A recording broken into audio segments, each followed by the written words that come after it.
But what, I'm not a journalist. We're just guys. that's true. That's true. But it does help.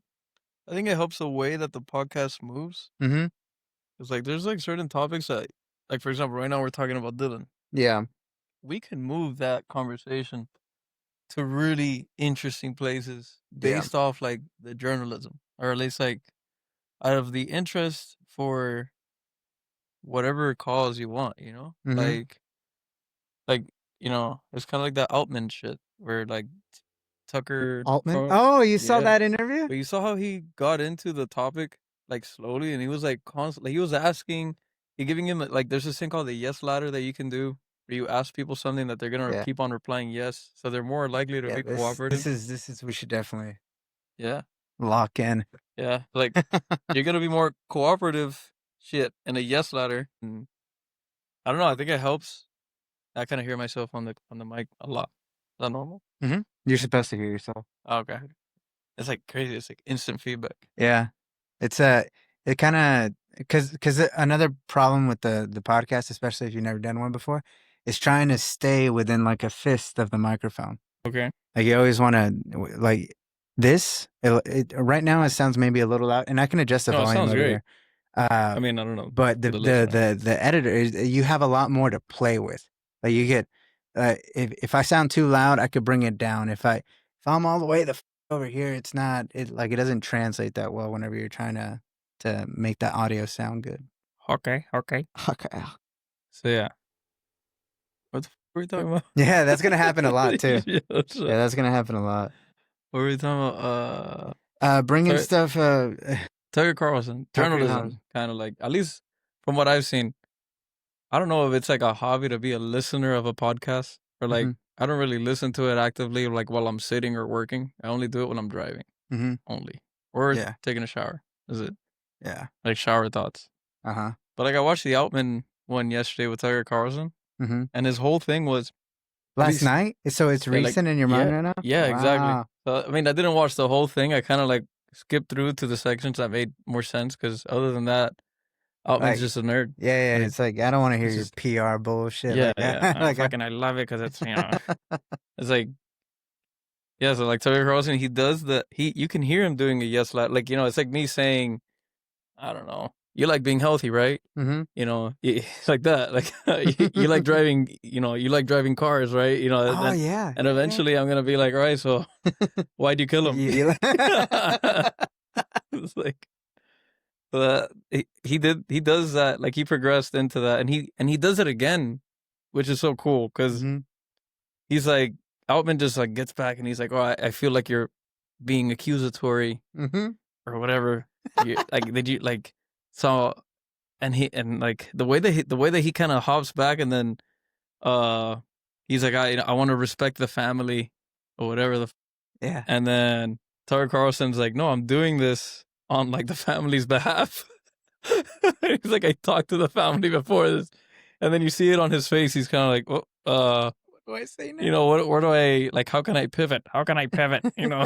How can I pivot? Oh, something. I do it. I do it because I love it. All this shit again, and this is the progression. Yeah, no, dude. I think that interview did not get enough press. Like not nearly enough. It will now. Elon just talked about it on Joe Rogan's podcast, and now it's gonna get some serious. Did he talk about it at the shareholder meeting? No, that'd be hilarious. That's happening like right now. No, it is. It's happening right now. But and he's already said crazy shit. Carlos texted me, and he said that Optimus is gonna end war and racism. Sorry. I know. Racism? Okay, I get war. Maybe I kind of get war. Yeah. But racism? Get the fuck out of here. Yeah. Oh, man, if you lived in my neighborhood. Oh, shit. In Cuba or what? No. Oh, shit. I mean, Hialeah. Wait. Yeah. Hialeah? What is that? Damn, you almost got it. Okay. Give it another go. Hialeah? Yeah, there you go. Yeah, that's better. What is that? That's the name of the city. Oh, yeah. Hialeah. Hialeah. You gotta put that on me. It's the northern part of Cuba. Oh, it is Cuba. No. I mean, it might as well be, honestly. It might as well be. Might as well be. But, yeah, it's a dope place to grow up. I hope it's like that still. That's in But Florida? in Florida, in Miami. It's Mm. like a part of, if you It's just, a suburb? if you could just go west from, I would say, like, any part of Miami, I think it's like, at least it used to be like 95% or 90% Cuban or some shit. Or Cuban something, like some mix. But yeah, it's like, it's a cool place.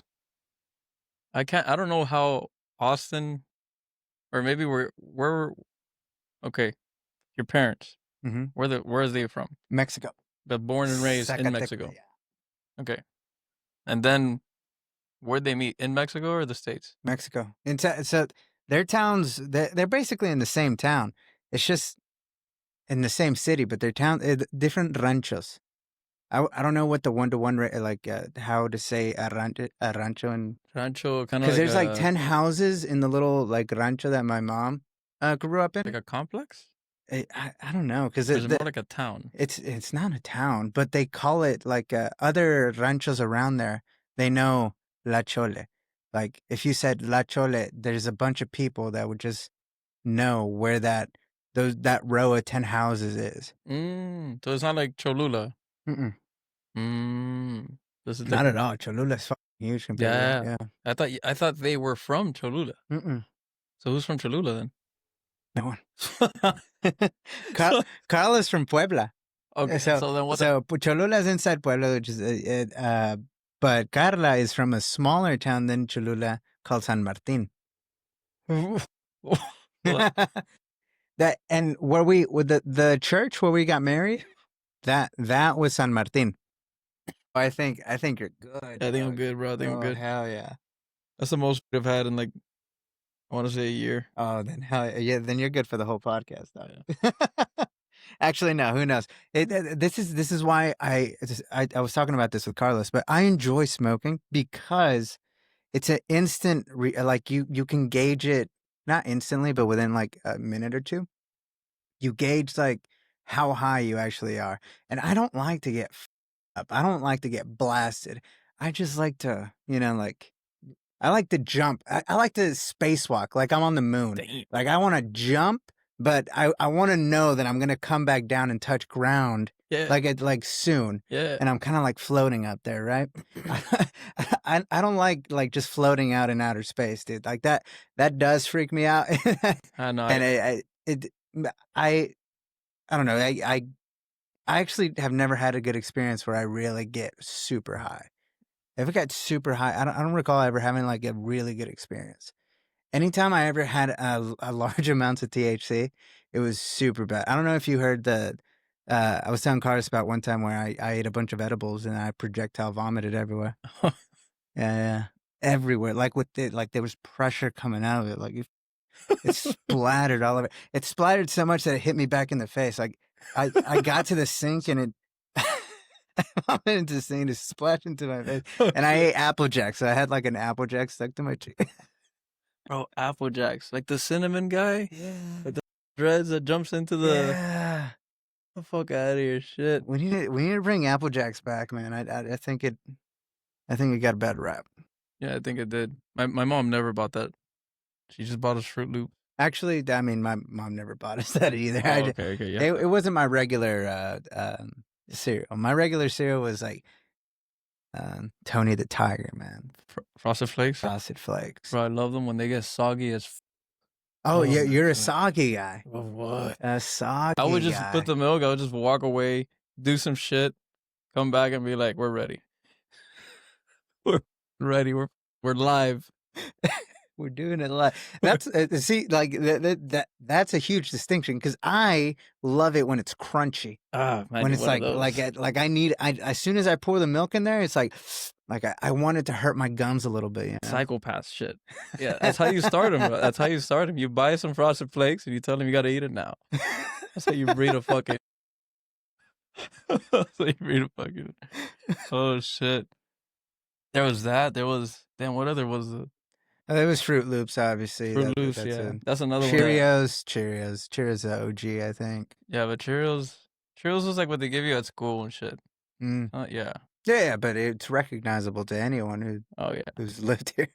I think the one that never caught on was Lucky Charms. I know some people that are Lucky Charms addicts. Yeah, I know. And the thing is that they love the mushrooms, and I hated the mushrooms. I hated them so much, dude. The mushroom and the little soft stuff. Yeah, And I never understood it. And then on top, it's like they're giving you really shitty Cheerios, like no flavor, just I don't know, just straight gas, just hard shit. And then you have these little marshmallow things, and you ate it for the marshmallow things. But then the rest of it, like nobody wanted to eat. They would just eat the eat the mushroom or whatever the they were called, the marshmallows. Yeah. Mushroom. I keep saying mushrooms now. Oh, you fucked it. What's on your mind? Oh, and then nobody would eat the rest.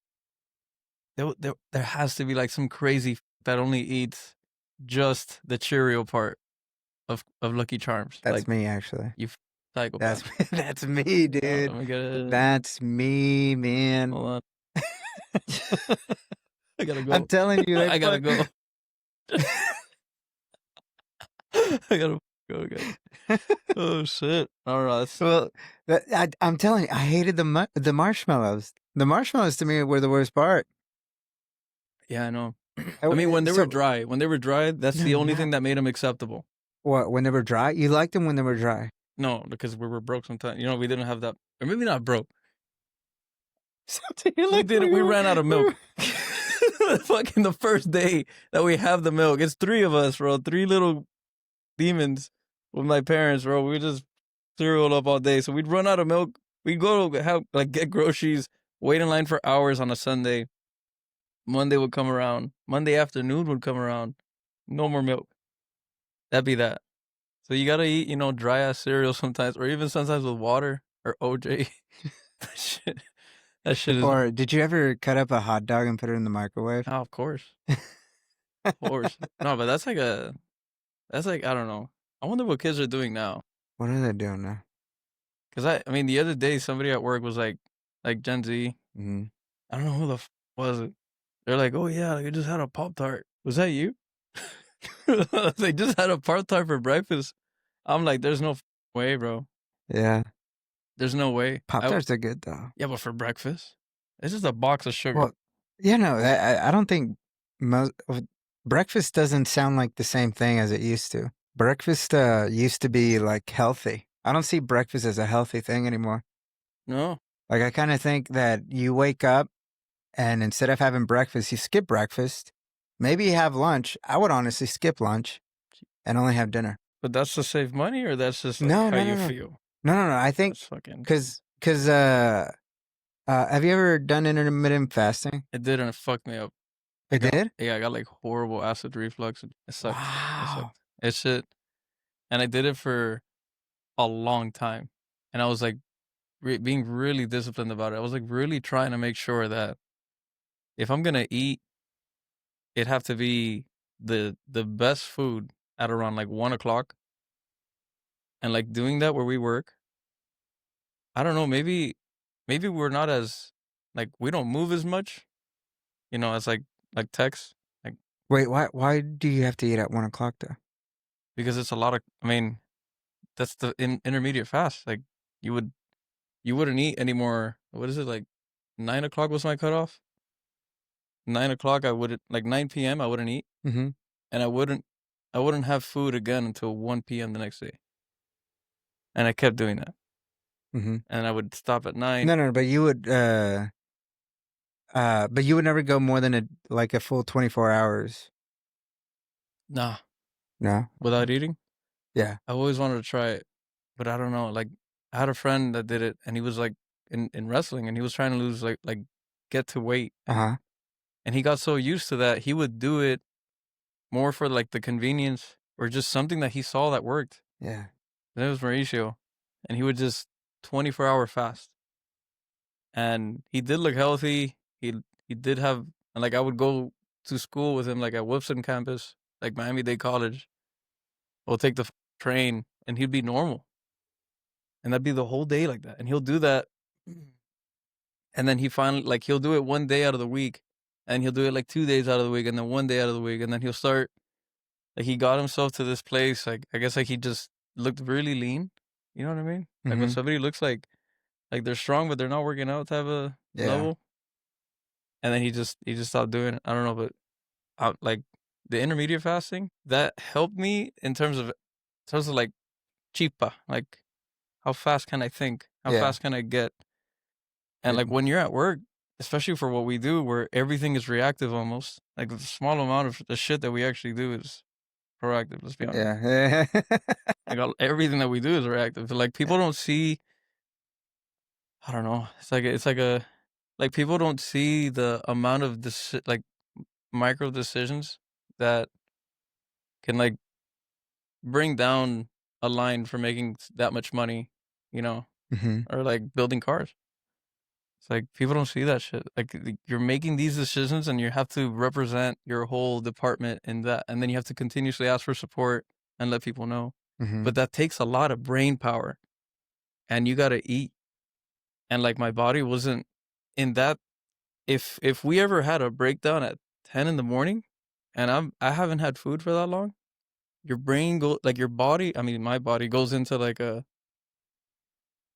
a hunting mode. Like you get hmm into like you're in the zone, yeah, but like you also like anything will throw you off. Like anything will freak you out. So you're just so zoned in on, all right, how do we get this line running, or how do we get this going? And like I'm leaving a lot of details out, Yeah. but it's like you get there and you walk away from it, and it feels like if you were like a I don't know what I'd imagine a diabetic would be, that they're just like they feel like like when cuando le falta la azúcar, when Yeah. you need Yeah. when you need sugar and you're yeah. just like, oh fuck. Yeah. So then you go back to your desk and you're useless until like I would be useless until 1 o'clock Yeah. when I would eat. Yeah. Like cortisol levels rise, Uh-huh. you know. It's like because your body needs to. If we were cavemen or whatever you need to run to get your food in the morning, hmm and then you don't eat until I would imagine Yeah, that's the. you would spend all day getting your food, Oh yeah, like spending all those calories finally getting it and then bringing it back. And you I would have to do that like in a consistent bit because there's no refrigeration. So, yeah, but that's like imagine you don't have food, you're in that predicament, and then you up. And how do you fix that? Up? And that's where my body what kind do of you mean told you me, fuck up? like it's like walking on a tightrope. hmm It's like you're in a situation you can't really fall, and then you fall, hmm or you're about to fall. How do you catch the rope? Yeah. Like your brain has to have that energy. That's what you feel that fasting does? No, that's what I feel. What a breakdown feels like at work. Oh, okay, okay, Yeah, okay. All right. but your brain is going through this like fight or flight mode, but like Mm-hmm. decision making fight or flight, not like I'm in fight, I'm in flight. No, like I am wondering whether I should leave or I should, like call for support Mm-hmm. or, fix, call for, like there's no other way. I'm the guy, call for support, there's no other way. Like you're in this weird. So then my body kind of tells me you need to eat in the morning. You just need those calories. Like your brain needs it. Mm-hmm.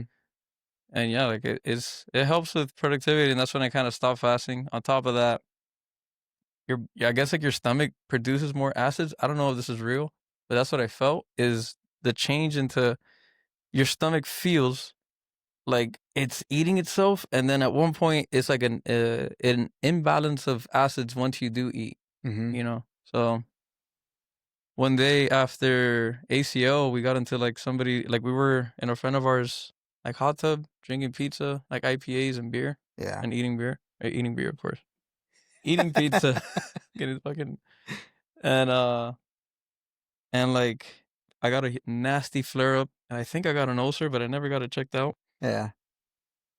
But after that, I couldn't. That's the first time in my life, and I was like 26 maybe, that I couldn't sleep because I had an acid reflux. Mm-hmm. Never had that my whole life until that night.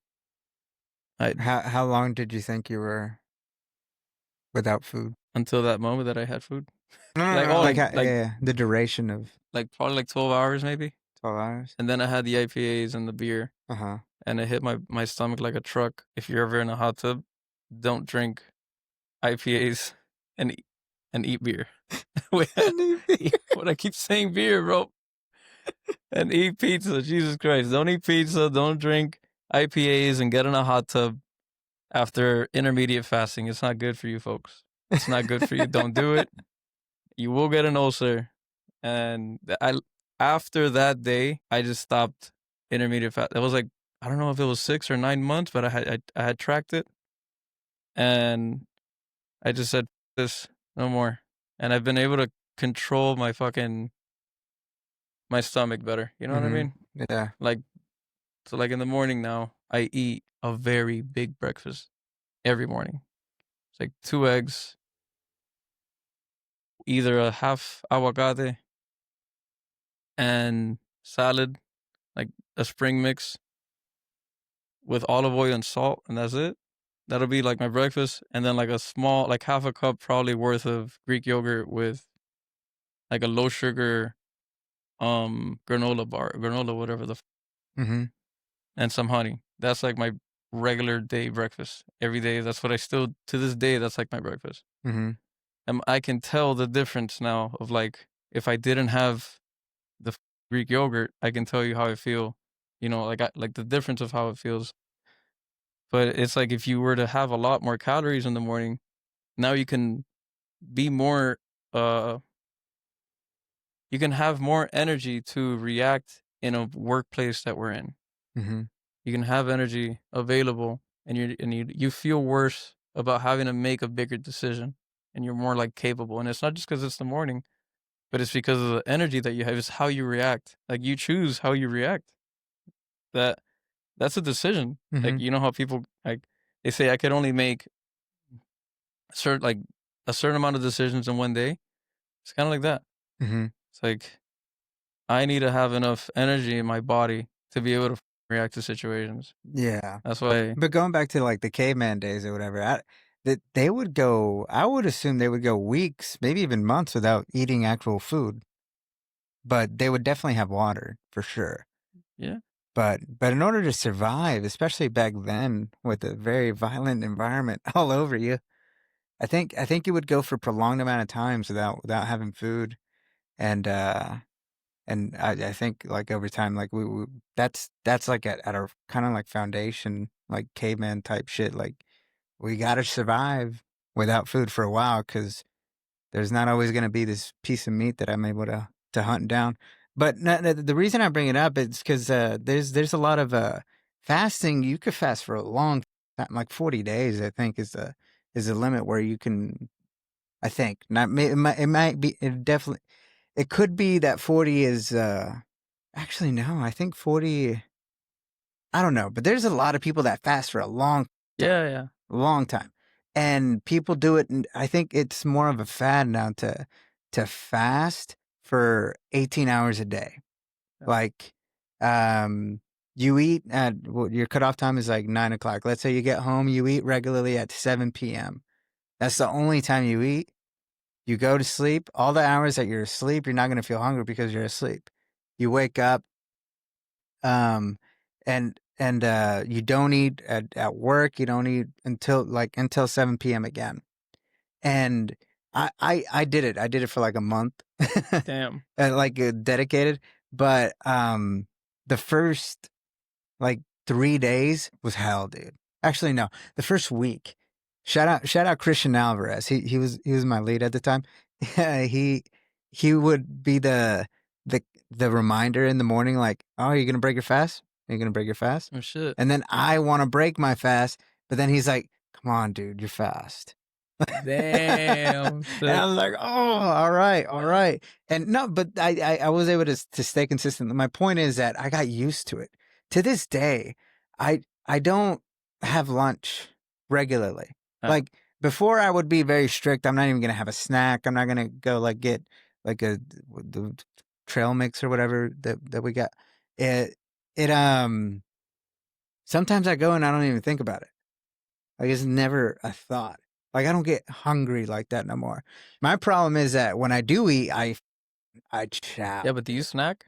No, Okay. Do no, you drink no, sugar? You drink anything sugary? no.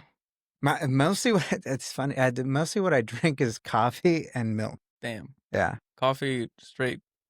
coffee, right? Yeah, I like my regular thing on a daily is a cold brew. A cold brew. Yeah, just a cup of cold brew. That's got me all day. Yeah, Yeah. bro. Yeah, I stopped drinking coffee. And then if I ever feel lethargic, then I just go like on a quest. Like I just walk. I just get my 5,000 steps in or 10,000 steps or whatever. Just walk around the factory just to think about that. And it's helpful to think about your problems too, like the problems you're trying to figure out at work. If you're stuck on a like how do I figure this out? And it's not obviously if it's not a downtime, like if it's more of a project that you're trying to push through. If you just walk and just think about the shit that you're trying to solve for, I think that also helps. At least it helps me. If I want to clear something up, I go for a walk. Yeah, of course that's what they're for. There's a lot more. So me and Carlos finished the whole thing or the last podcast. Where are these from? The same thing from actually no. Some are from my niece's bautismo. Mexico? No, Oklahoma. Oh. Okay, your niece. Yeah, I have a niece and Carla has a nephew, and they're the same age, so it's like they're brothers, brother and sister. Is that okay? Yeah. The software it can detect when you're coughing and like trying to clear your throat or whatever, and then just mutes it. AI, bro. It's changing the world. Oh yeah, back to that Tucker Carlson Sam Altman interview, dude. Let's go. Okay, so first of all, who is Tucker Carlson to you? He's like my uncle. When did you first hear about Tucker Carlson, and at what point did you seriously start listening to this shit that he says, and to everything that he talks about? Just like actually the thought provoking shit that he articulates sometimes. When? Fuck, I don't know.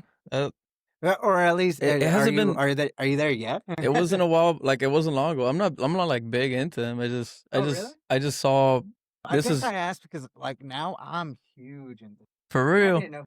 I mean, hey, journalism or journalist, I think he does a good job. He's like, I don't know. It's like he kind of, I don't know if he does it on purpose, but he separates himself from anything that is, like the internet news. I think that's what makes him that much better of a journalist. But it's also the extreme, like Joe Rogan, that he's like in everything. So I kind of like that he has, like, there's somebody out there that's doing that for the sake of journalism or the sake of his beliefs. But I don't know. That's why I liked him. But I think it was the interview that he had with Putin that me up. Yeah. That shit me up, bro. He got a lot of flack for that. Yeah, man. And nobody knew he was doing it. Yeah. I think that was the intelligence agencies did. They found out and they tried to stop it. The fact that it still went on is really good journalism. Yeah. And they think the scariest part about that and what, like the traumatizing bit that kind of just intrigues me is everything that Putin was saying. It sounds like he's rambling on, but this man is making like points out there. I'm not going to say if they were good or they were bad. I mean, you get to hear from the other side, which we've never really got to. No. Like a long, that was a long interview. Who the would Putin talk to? Yeah. Think about that. Who the would put? And then not only for him to talk to him, but he starts to, in some degree, school him. He schools him like on everything, like on history. Like, let me bring you the back. Let me tell you what's going on. But I mean, it's impressive to see how someone can articulate like historical, like just blurt out all his knowledge like on the fly like that. Yeah. Like he just gave an encyclopedic history of Russia, just like from the top of his head. We're talking about Putin, right? Yeah. Yeah. So, but I mean, just to know that there's people that can do that. Yeah, man. Because I'm used to the short like little clips that they put on like Fox News, those 2-minute segments or CNN or whatever, and they're usually kind of like yelling at each other. So you don't really get to understand like the nuance of whatever issue they're trying to debate. And then he kind of did ramble on. Yeah, he rambled on. It was a filibuster. This is why like I hate these people that just use filler words to to try to say something without ever even saying anything. Yeah, bro. You want to go there? We can go there, bro. That is one of my biggest pet peeves when I talk to anybody at work or when I hear anybody trying to explain anything to somebody that they think is not who's like, they're like, oh, this guy knows, so I got to get more complex. Mm-hmm. All right, so basically, and then they basically, and then they basically, and then you're just like, can you just get to the fucking point? Yeah. It's like, oh, like historically, it's like, bro, just say what you're trying to say. Stop adding so much shit. Yeah. You know, especially when you're at work, and especially when you're trying to give somebody information that they need to take with them to make a decision. Yeah. And then you hit them with the basically, historically, and then you're like, at the end, you're just like, right, what the fuck did you even ask me? So you have to really just say what, and then they're just not gonna. They never on the second time they never use. A lot of people don't use all of the filler words again. Yeah. Like even if you did listen to them. Yeah. Are you talking about business talk? Like whenever they try to say, Yeah. oh, we need to validate, make sure the validation. Yeah, I just. Yeah. It's like, bro, just what are you trying? What are you saying? I gotta be here on Sunday. Cool, I'll be here Sunday. Again, and we need to. I was like, bro. It's like, and I tell Anna that too because she uses like, I mean, she's getting a lot better, but she uses like the a lot. Oh yeah, Or, yeah. like, That's something I've realized with this podcast. The it- first thing was just full of Man, it's like. You know what I Then mean? I had to tell her that Do she. you know like, what I mean? Yeah. You know what I mean? Why? You know, like I had to tell her. I was like, babe, you know, I can hear you from the other room saying, It's like just because, and I understand.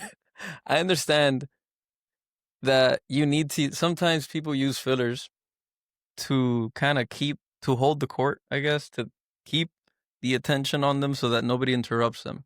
Yeah, yeah. You know, because that, yeah, especially when you know you didn't get your point across, so you're trying to maintain people's attention before someone else speaks up. And in a meeting environment, it's very like it's probable because everybody wants to speak up because that's how you kind of, especially the people that are like that say some bullshit for no reason, just to say something in a meeting. Yeah, like people. Yeah, oh my God, that's another one that I just can't. I don't know. At this point, we're just gonna rant. But yeah, it's like that happens a lot. Yeah, and that's like that's us, and we're barely in meetings. There's like every other company out there that they're just in meetings or just like all day in minute. Everything is basically in hold on and or yeah, just like, bro, give me context. Like we're trying to work at one of those like Bain and Company or McKinsey, those consultant agencies, where all their days really comprise of our meetings and strategy and I don't know, relationship building. What's your biggest pet peeve at work? I don't know. I guess the complaining. Yeah. From other people? Yeah, or like trying to make a situation worse than what it is. Yeah. Like it's fine, you know. Like it's a problem, whatever. Fucking fix it. Yeah, bro. Come on. Do something about it, dude. Like you could literally do something about Like it. use your critically think. Yeah. Critically think about this problem and not just every single day the same. Yeah. Yeah, man. When people hear like, oh, how do you get like people ask me sometimes they're like, oh, before they work at, for example, like, well, what's like the hardest thing about working at? And I'm like, people like you.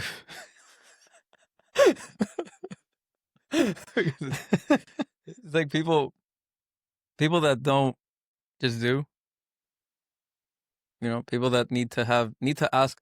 It's like when you're making plans with someone and they're like, you're like, yo, let's go do this thing. This is dope as hell. And instead of them just saying yes or no, they just start asking you 1,000 questions about it. And that clearly that tells me, all right, you don't want to go.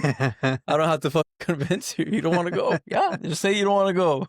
Again, oh, how many people are going to be there? Yeah. Or when is it? Oh, when are we leaving? Oh, are we carpooling? It's like, bro, just yes or no. You know what I mean? Oh, yeah, but I hear that. Yeah. Well, there's people that like to get baked into going or doing something. And in Spanish, they say, te haces de rogar or some shit. Or I don't know. Some people like it when you beg them, like, oh, come on, like I really like it'd be really nice if you could be there, like, Oh, come yeah. on, Yeah, it man, makes you like, feel like, yeah, like, yes. you know Yes. what? Because you're asked nicely, I'm a I got I'm you. gonna put something on the schedule. You're like, I was going to do it anyways, Like, It's like you're owing them something, or they yeah, owe it's you weird. something for fucking. Sometimes at work, it feels like people like they have to come and ask me for a favor, and that becomes a project. Mm-hmm. It's like it doesn't matter who you are, but it's like, can you think that you could just, and then that bam, it's a new project. Time? Do I have time? No, but yeah, if I'm feeling like it makes sense, yeah. If not, I'm gonna ask you some questions. Mm-hmm. I'm not gonna waste my time. That's the inner me. Yeah. I never say that in person. I'm always like, I got you, no problem. Remember that I'm salary. Right? I mean, not that I don't milk. There's not a job at work that I milk. Mm-hmm. Everything I do is at cycle time. Mm-hmm. Everything. Like, not my side. I'm not that autistic, but there's things that, and I try to do things efficiently enough that if somebody were to watch me, they don't even have to ask me what I'm doing. They see it because I've learned how to operate in a way to let people know what I'm doing so that they don't have to ask Mm-hmm. to save time. Like, for example, if you want me to go into it, Get into it. That's yeah. what this is all about. Imagine your laptop's out, and like I would love to be working on problems that are like way over there. And the problems that I'm working on is like we're finding a bit that's not being made, and we're trying to figure out what tells that bit to be made, what causes that, and you have all the resources, right? Mm-hmm. And if you don't, I can show you. Okay. And that's like a misconception for controls guys. Yeah. Like or people that are not controls guys that want to become controls guys. Yeah. If you're listening to this, if you guys want a path, so badly. I've learned that a lot of maintenance guys. This is a secret. They would make really good controls guys. Yeah. And every controls guy I've ever learned from was a maintenance person. Like growing up, me when I was a baby, I thought. Yeah. Steven. And that was like 2018 or 19, I don't know. Uh-huh. But like I was a process engineer. Right. Look where I'm at now. So shout out process engineers. Shout out to my process engineers. But I don't know what the process engineer did. I worked at Toyota designing like fender and hood, designing the line, which is crazy. Let me tell you one thing about Toyota. You will be really good at one thing. That's it. That's that for Toyota. Toyota's a great company. Yeah. But you will be good at everything. Yeah. Not because you want to. and that's what I call it, trauma bonding. That's why we build good relationships. Like me, you, Travis, all the guys. I don't know who else, but pretty much me, you, and Travis. That's the trifecta. Oh, Ram. Okay, so it's like a a square. We're a bunch of squares. Or a rectangle. I don't know. We're all kind of the same height. No. It's like a square. It's like if we did an L, we kind of joined. No, that wouldn't work. No, it'd have to be like a 45. I don't fucking know. We'd have to test, bro. This is what I'm saying. We have to test these theories, bro. It goes into the ether. Nobody pays attention. Like we keep moving. What are we talking about? Shit. What the fuck were we talking about? Trauma bonding and how Toyota will teach you and make you an expert at one thing. Holy shit. Then we went off. But yeah. So in whatever. Oh yeah, for the maintenance guy is trying to be controls guy. That's what we're talking about. Yeah. Is that a good topic to go through? Oh yeah, I mean most of it, literally all the audience for this is just really. Damn, what if we made this in through? Oh, then it gets weird because you kind of have to police like whatever you say, and then you got to open the app to see the pocket. No, fuck that. No, you just open YouTube. You got a membership, right? On what? A YouTube membership? Premium? Yeah. Fuck yeah, bro. Gotta have I'm not a premium. peasant showing somebody some shit at work on YouTube, and then you see ads. I'm like, the fuck is this bullshit? I offered someone to pay for their membership if I mean, I have the family don't ever membership. show me a video again if you're not 100% sure. Like, it's not going to be an ad. If I see ads, I just close their computer. I just, it's like, it's not worth my time. Everything has a cycle time, bro. I'm like, okay. Oh, shit. But, so yeah. Technicians. You're just trying to figure out how the fuck that one thing needs to be made. And most technicians are capable because that's what they do every day. They're always trying to figure out, because you got to make the line run. So they're always trying to figure out what's the next step. Oh, it's this. That's the next step to run. Mm-hmm. So imagine you have all that knowledge of how to and I say, like, good technicians come from shitty lines a lot, because like good technicians come from regular lines too. Like lines that run at a pretty good OEE or whatever availability. Mm-hmm. But lines that run at a really poor rate, like slow and like you don't run hard, is very. You're gonna find a lot of techs because they're not gonna have a lot of techs. I mean, you're gonna find a lot of good techs because they generally don't have many. So it'll be like a shift of 3 or 4 people manning like almost the whole line. But they're really good and they could pull up a POC. Yeah, because they have to. Yeah. Like, and that's basically. That's why I say that, like, most maintenance guys that have any bit of like, I want more out of this, they could do it. And I'm willing to teach. I've taught a lot of guys. No, shit. You are. Come on, look at the guys on my team. Yeah. Like, there's a lot of people that are just Master Shifu. Yeah. That's what they call me in the streets. Oh, for real? No, they don't. Oh, shit. And Alex, he's the new Master Shifu. Yeah. Yeah. Yeah. You just start walking around with the cane. Just for no reason. Oh shit! Just as Master Shifu. No, I mean that obviously has been my experience the whole time I've been at Texas, and obviously since I know you, and really just the whole environment of the engineers there. Because in Nevada there was, I mean, obviously there were some that were willing to take the time to teach you things, but a lot of them were like that. You could just feel the arrogance like oozing out of them, just like this.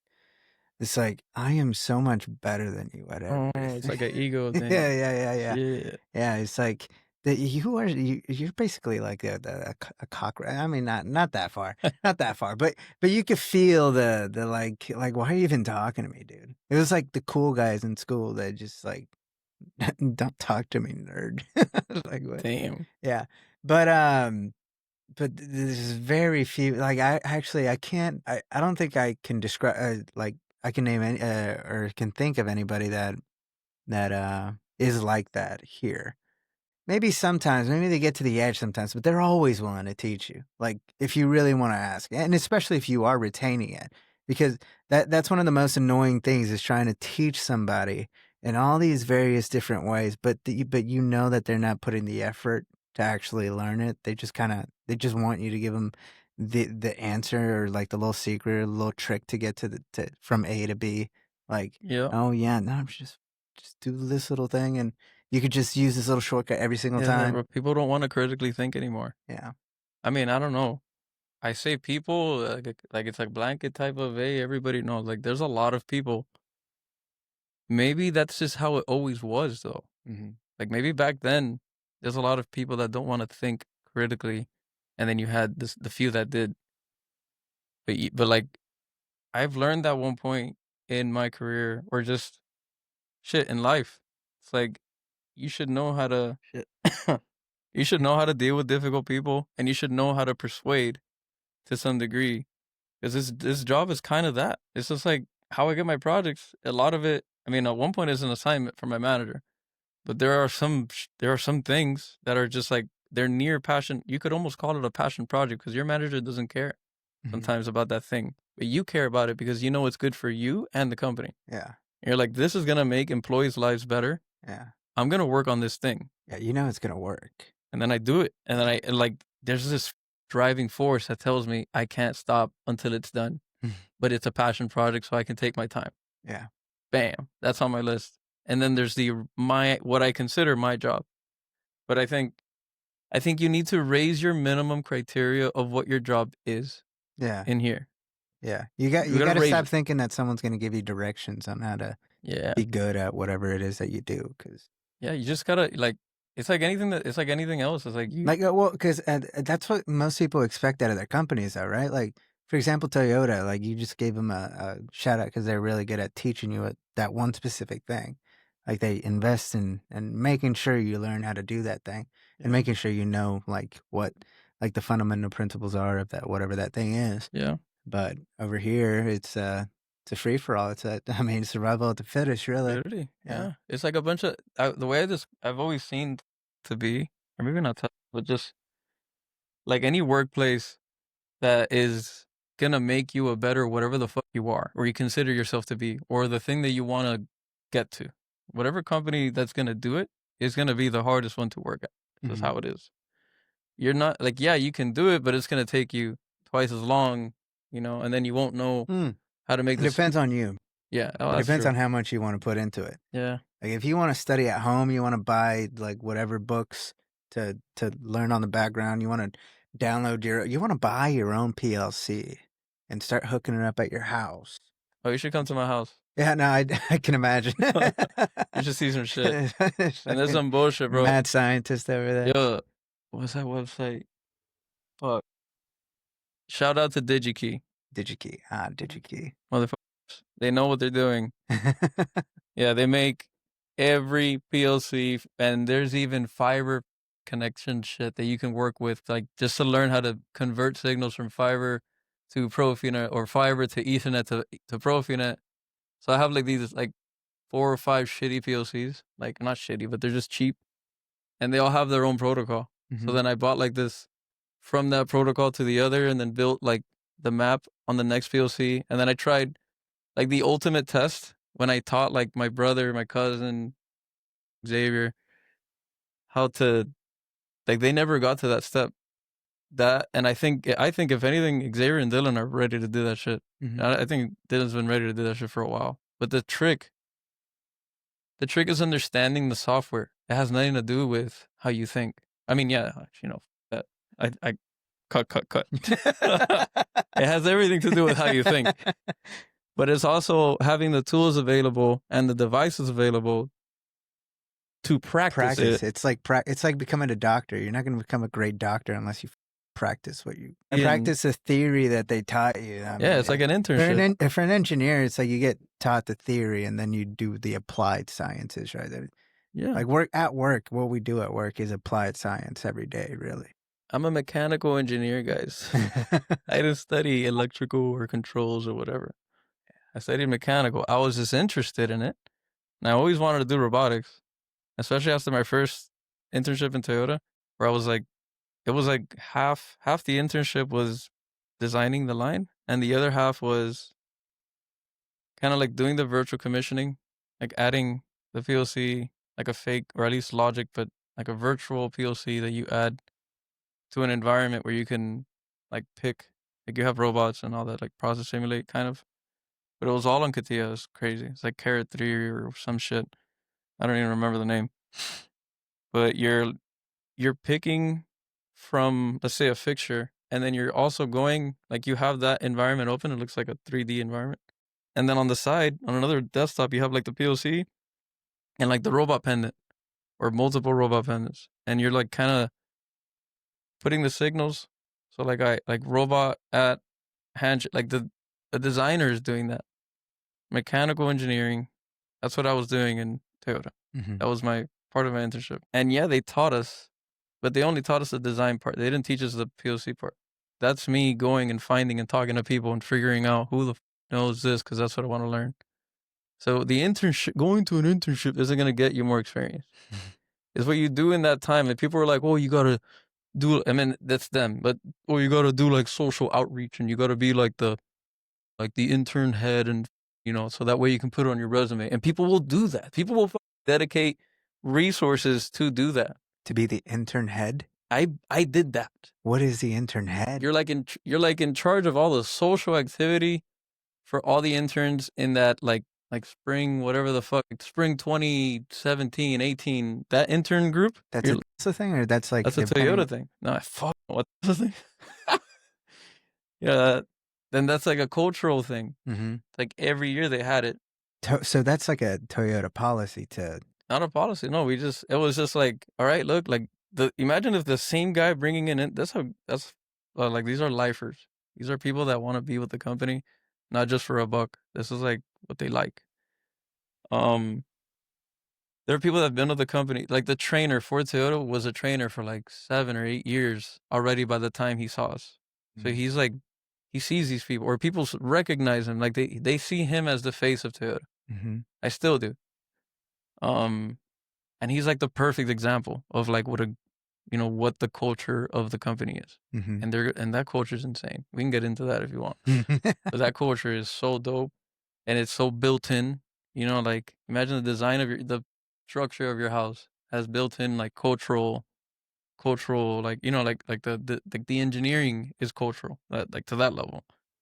But like for example, people want to do this report at work about how long we're down and all that. It's like, imagine it was built in to the way that you operated. You don't have to do the report as hard as you think you need to. This could be 5 sentences in a form that you put in, and it fills in another Excel sheet. And you're doing it from your phone, so you don't have to take brain power to be in here and be working on another breakdown, having to remember the thing, and then you'll never be able to dive into it. So you're just recovering. You're just in that mindset. And the moment that you have a problem that you've never faced before, you're either controls or robotics. And like the level of troubleshooting, it's all how much you want to critically think. That is the one thing, that little bit of critical thinking. That's who, I guess to me, is like the people that consider it a job versus a career. It is a job at the end of the day. Wait, make it better, do funner shit. You're going to have to pick up on some shit. Mm-hmm. You're going to have to work a little bit differently. But to give you that time so that you can work differently, here's this little form that you fill out. Got a breakdown? Here's a format. Start filling it out. You know how many times people have to bring their laptops? And then they turn into another production supervisor because we didn't have enough. They turn into another one, so they're more worried about writing down the fault rather than fixing it. So there's a part of that breakdown where they need to remember their steps now. Mm-hmm. Okay, it's like, yeah, you got to have a reporter, but we can look at the cameras later and you can figure out your steps. But you think we give that tool to text? There's a lot of tools that we already use. What tool to look at cameras? Yeah, like looking at cameras, looking at logic, looking at your historical data, and then like forensic information. A lot of information that most people don't get. Imagine having a breakdown, and the next day, like that you weren't a part of, and the next day you got to figure out how it happened, and you got to report out on that.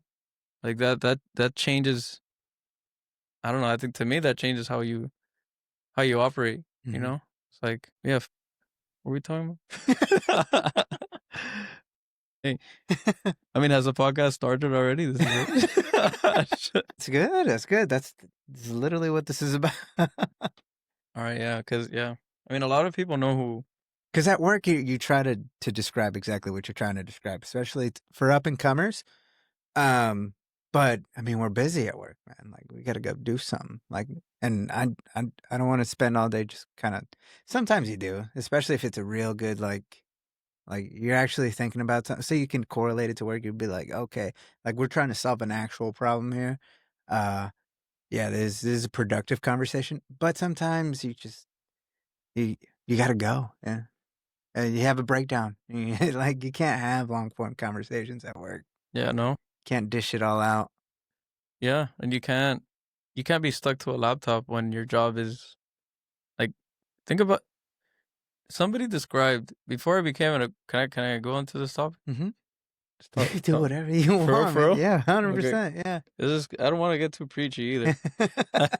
People, like I tend to do that, and I have to stop myself because even at work I stop giving people advice. Fast forward, dog. They can fucking. Oh, you got a point. Yeah, and then when the podcast comes out, there's chapters, so Like whatever you talk about, this is just going to be a chapter.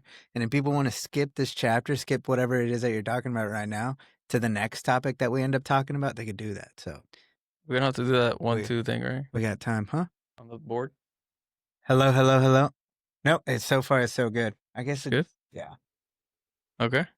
Yeah. You see how it's switching? Oh shit. Yeah. Ah, damn. That's cool. Shit. Damn. If only people really saw what this looks. I mean, you should have shown them, but if only people saw what this looks like, I'd be like, "What the? Gee, it's some shit." Dope. I mean, it's literally just some curtains, dog. Right, Like, it's a curtain. It's a table. Yeah, that's it. That's it. That's it. Chairs.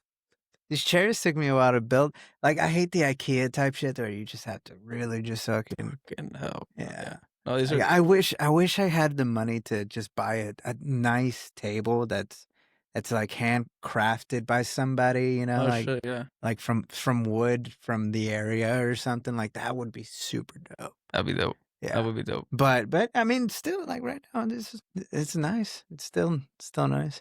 Yeah.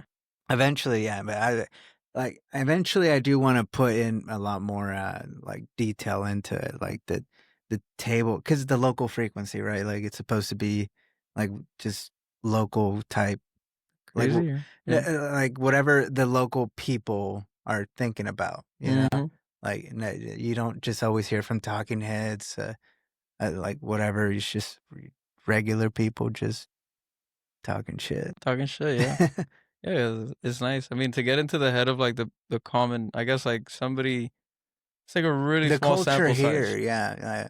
You know, it's like I always wanted to know what, like right now in Kentucky, there's like a huge society, like from the UPS, damn, rest in peace, the UPS, the plane, like the pilots and I don't know how much crew. Yeah, I don't think that got nearly enough coverage.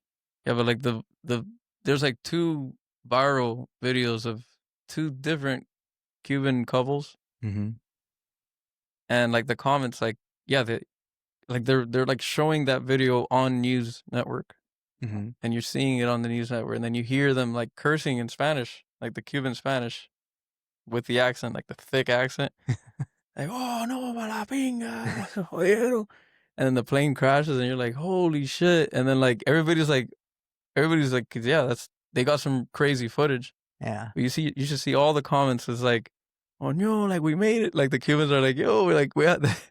And then there's people like, I think you've seen that. it's like, oh, yo, it's like no matter where you go, you're gonna find these fucking and like Cubans typing, you know, or people from Miami, really. Yeah. But maybe not from Miami, because like there's I see you commented in the last video of like the comments are 50% of the content. Yeah, man. Yeah. Like I barely scroll. I barely have time to scroll. I wish I did. And there's like my off days, I go in sometimes. I'm just fucking, but only funny. And because I don't know if it's just my algorithm or that's just how Instagram is to, I guess, like keep you on for longer on the weekend. Yeah. But that's just hilarious, bro. There's some shit that I can't get away from, and I want to see the comments, and the comments are even funnier. It knows how to hit you. Yeah, man. I don't think I've ever left a viral comment, like, or maybe not viral, but like a 15K like or a 15K comment type, you know? Yeah. But you've tried. I mean, you definitely put an effort in. I put in some, and like long ago, and like I don't know. I think at one point, I think my cousin like got like a ton of likes on one comment on YouTube or some shit. R.I.P. Ricky. You want to see? Because Carlos was getting into like how he built his algorithm. Do you feel like you've built your algorithm? I mean, Anna thinks so. yeah. She's like, I mean, whether or not you're conscious about building your own algorithm, you are personally building your algorithm, bro. And it's poop. Your algorithm is poop. It's YouTube poop. YouTube poop. You don't want to know what YouTube poop is? No. Look up when you get the chance. Look up YTP. YTP. Yeah, on YouTube. YouTube poop. Yeah. Okay. And then just try to put like any topic. But just we will. My favorite is YouTube poop Toy Story. Or even Spider-Man. Have effectively taken control of your media at this point. This is what Carlos listens by to. controlling what media they put in the news because they're afraid of what I'm going to repost about them. I have taken control of the soberest media. Congratulations. I would like to note that I have... It fucks me up. Like watching shit like that. Yeah. I don't know if they're being serious. No, this guy's 100% being serious. Holy shit. He's What you typically think of the... look, he even liked it. He's one of 23 people that follow this guy. No way. developmentally disabled are not the problem. The problem are the retarded idiots that regurgitate lies all day long. That's mental retardation. People that can think to lie and you over all day. That is mental retardation. They are the retards we are eliminating. So yeah, so like what you could tell, he obviously has a different way of communicating his thoughts, but he's trying, at the very least, he's trying to say some real shit. I'm feeling it. Yeah. Yeah. Yeah. To whoever's listening, he only has 23 people listening to him, but he is 100% genuinely trying to message something, to try to communicate something to someone. Yeah. And sometimes it makes sense. Like right then and there, he was saying that really what I got from that are the retards are like the bad people that try to, scheme, scheme to f you over like that. I guess that to call someone like that is you are not a good person, I guess. Yeah, But I mean, so unless they're just being dumb. Like, you said YTP on YouTube or on What? Instagram? on YouTube. YouTube Just put, like- YTP. Yeah, like there's Jamie Jameson or something like that. Ooh. This is what Put Spider-Man. YTP Spider-Man. Yeah, it's like the first thing that comes up. Oh shit. God damn. You going down? Well, I don't read any of this, but that one. You see that? The return of the return of Jonah Jameson or Jameson. Jonah Jameson. I asked Anna who the f that was because I had this video came out 10 years ago. No, can you look up who Jonah Jameson is? Jonah Jameson? Jesus Christ, yeah. Can you look? That's why I can't. I only know him as the Spider-Man editor. Also, it is a Spider-Man editor. Yeah. Like that guy. Yeah. Like the guy that runs the whatever the character. Got the thing.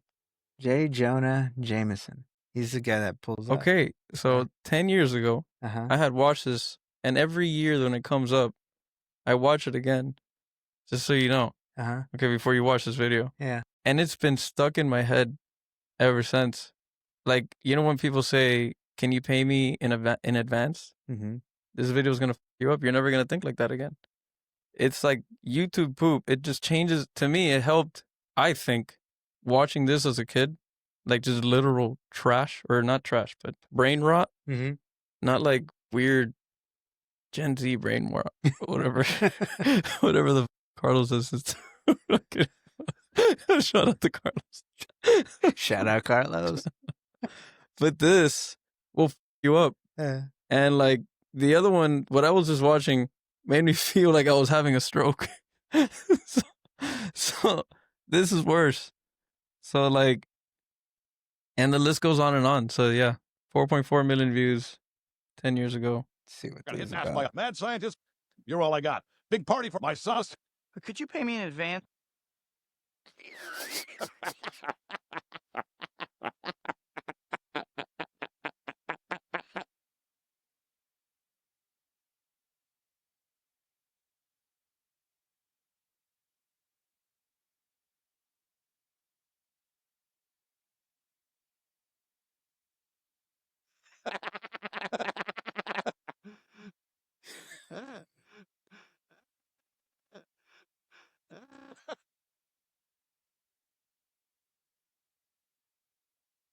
You seriously?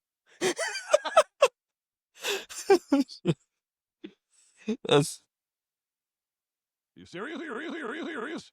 Take it. Serious? Take for what? Standing there? The planetarium tomorrow night, 8 o'clock. You're fired. Snance. That's that, bro. What do you think? Oh my god. That it's like they're trying to break the matrix. It's like they're trying to put a glitch. They're trying to force a glitch into our reality, Jesus. like into how we're like taking in information. Yeah, right. It kind of forces your brain to like get there. Yeah. You're like, what the f is going on? And then it just keeps going, and it's like, yeah, f up a lot of shit for me. Have you ever seen the movie Everything Everywhere All at Once? No, but a lot of people told me I should watch it. Dog. It's good. Dog. Word. Yeah. It made Carla cry. What? Yeah. I mean, well, I'm very in tune with my emotions. I cry a lot, bro. It's gonna make you cry. I cry a lot. Yeah. Like every movie, I'm crying. Your eyes are Scary gonna be movie. so red. Like Every movie, I'm you're fucking. gonna ugly cry. Actually, Damn. you might like a little booger. Like But I think I like it's more of, like I think it's more relatable for girls. Like the thing that kind of provokes emotion. But it definitely like it explains it to you enough to where you feel it too. Like you can empathize, I guess. Yeah. Everything, everywhere, all at once, right? Everything, everywhere, all at once. But no, the reason I mention it is because in order for this device, or to not give too much away, in order for this device to work, you have to break the matrix. And to break the matrix, you have to do the most random thing that you can think about right now. Like right now, what's the randomest thing that you can think about of an action that no one would ever assume you would do at this moment? Grab a beer. Nah, that's too predictable. It has to be super random. And I was gonna say throw it against a laptop. Yeah. But like yeah, that would be like uh-huh. like this skeleton in the background. Yep. Like that. Mm-hmm. Or you could get like a beer, pour it in the cup backwards. Yeah. And then grab like a thing and then start smashing it on top of the cup and then sniffing it. Damn. Yeah. Like it's two different people in this world. Yeah, yo. Actually, can I get a beer? Yeah, of course. I want something bubbly. Yeah. Hold on. How do you set the mic down? The mic down? Yeah. Oh, you just leave it on there. Yeah. The only reason they were up there because Carlos put it up there like that. I kind of liked it. I was like, yeah, it looks cool. Actually, can you give me one too? Thank you, sir. Dasikus. Love me some Dosica. Dasikus. My name in the House of Dragons. Did you watch the second I watched them all, bro. Oh, really? So Wow. wow. Loved it. Game of Thrones or House of Dragons? Which one's better? Ooh, that's a good question. Honestly, they did not put that much of an effort into the. You go to the bathroom? Actually, kind of, yeah, I gotta see. It's possible. That I got a husky, and she's like super territorial. Huskies? Yeah. And she's like super. Like all she wants to do is 1 2 1 2 1 2 1. Yo yo yo yo. Hello. Oh, okay, cool. Area. Good. How do you apply this to that? How do you apply it? What? The salt and the. Oh, what I do is I put the salt first, put it all over the rim. I basically make a salt mountain, and then I just fucking squeeze lime out a little bit of salt. Damn. Yo, after you open it, or? Oh, either way. Dude, by the way, your wedding was crazy. That was awesome. Really? Yeah, that was dope. That's pretty cool. Yeah, it was. Weddings make you nervous, man. And I was nervous. You played it off. Played it off pretty good. And I was just nervous, like making sure that okay, so what do we do now? Like, is it time to do a bunch of Oh man, I'd be like that too. like the schedule, like organizing. Carla did like pretty much all the organizing, honestly. Gee.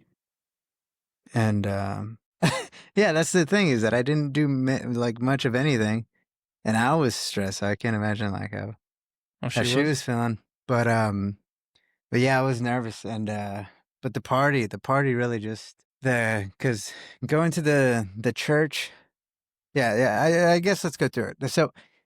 So first of all, it's a travel thing. You got to travel there, right? Mm-hmm. And you got to make sure Cheers. that everybody.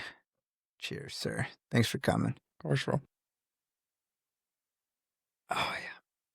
Yeah, I just had salt and lime. Salt and lime. You didn't even try the beer. I think I never poured anything into the actual drink. Whatever. What do you mean? Oh, like lime? Yeah, I think I poured it just on the rim, not inside of the. Yeah. What I do with the rest of the custards? Oh, they're right here. Yeah, look, it was a super nice wedding, Like, and I think what was dope too was hanging out with, or at least like seeing the dynamic from your family to her family. yeah. It was pretty funny. It was Yeah. pretty cool. It's like, I don't know, it's what I would imagine. Like, even though you guys are from the same culture, Mm-hmm. it's like There's because huge you're differences. Yeah. yeah, like you're like it's crazy. Like I didn't like that trip taught me the difference between where you are in Mexico is the equivalent of where you are in the States. Uh-huh.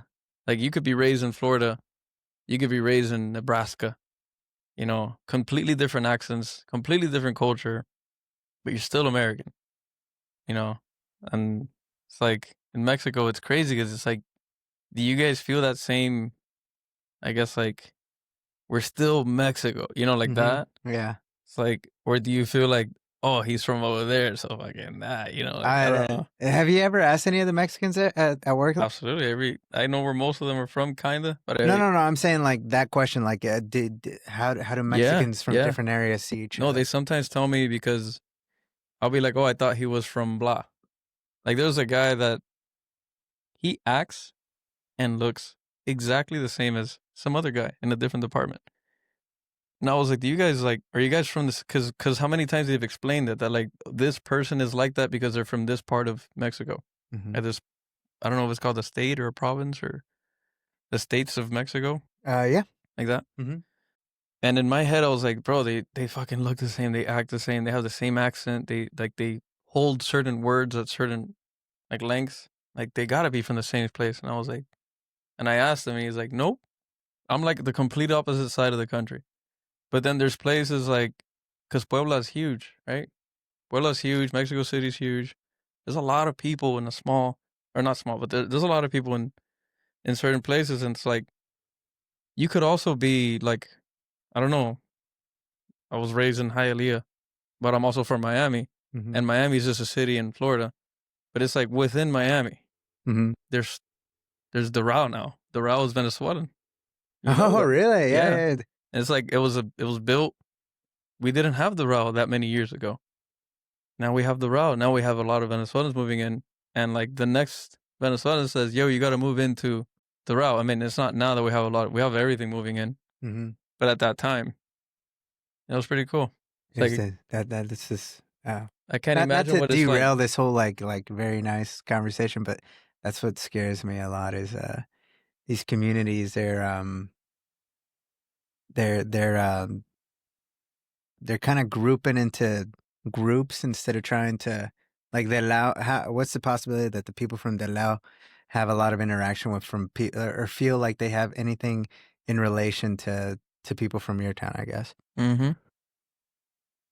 It's like different factions with different beliefs are starting to organize into small little groups, and what makes like someone the feeling of being American, it doesn't like what connects us to each other.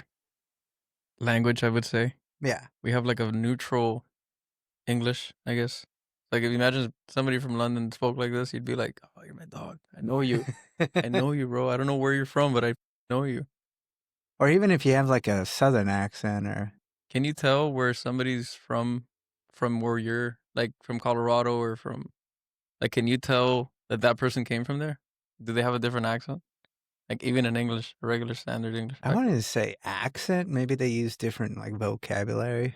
Okay. That's what gives it away. Yeah. Well, I mean, there's not at least from my experience, there's not a huge distinction between how someone talks that's from Colorado, like over generations, as opposed to someone from Texas. Because there's a lot of rural areas in Colorado, and the city. I don't know. Like, could you tell someone the way they talk from LA? Kinda, but not from LA. Yeah. Maybe like the Bay. LA City. Maybe the Bay, because I live there, but Yeah. I used to live there at least. But like not Valley LA. girls, there's a distinct way that they talk. Yeah. Like there is, yeah, for real. I know. Yeah, but like, I think from Florida, I can tell you where you're from based off, well, pretty damn close.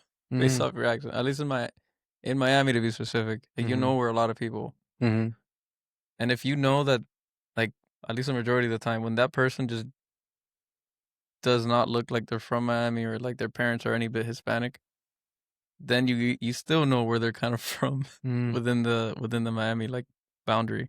Yeah. So it's such a melting pot. It's like New York. But like the melting pot means that it like mixes together and forms Yeah. into something. It's like, you know, like Something Eevee, else. like the Pokemon. No, but Eevee, you never heard of Eevee? no. How do you say that? Like spell it Eevee. I think like I probably know what it is. Like if I saw it. EVE. EVEE. I think. Oh yeah. So that's like the neutral one. The little Shih Tzu looking. And depending on what then it either becomes a fire or a water, and then nowadays it's like every element or whatever. Like this shit right here. They didn't even Like that. it. Yeah. Yeah. Wow. So that's what I feel like people in my brain. That's what I see Miami, like a person from Miami, like my dentist in Austin. Shout out to Breeze. Those people are awesome. Breeze. And I can't remember Dr. Siraj. Dr. Siraj. He knows what he's doing. Shout out Dr. Siraj. He's fucking awesome. He's from Miami. And then, like, I knew he was working on another patient 4 beds down. And I think he's a little bit Cuban, I think. But he's not from, or bullshit. I don't even think he's Cuban. I think he's like, he's just not originally Hispanic. Yeah. He's not originally Hispanic? Yeah, he's not. Like, what do you mean like originally? He lived in Miami, but he wasn't Cuban. But he lived in Miami. But he is Latin, like from some Latin heritage. I'll ask him on my next appointment. I'll ask him. Yeah. I mean, the last name. Where does the last name come from? Like Siraj? Like, yeah. That sounds more Middle Eastern than anything. That's an Ask Grok thing. That is an Ask Grok thing. Do you know how to spell it? Grok? No. Siraj. Siraj. I could shoot some letters out. It'll sound, Super Grok. Super Grok. There's this little guy. Not sure what you mean. Oh, okay. Where does the last name Siraj come from? Siraj is a pretty common last name in India, especially among Hindus. It comes from the Sanskrit word for sun, like the god Surya. Means something bright and powerful, you know? Got any family ties to it? Indian. I don't think. He doesn't seem Indian?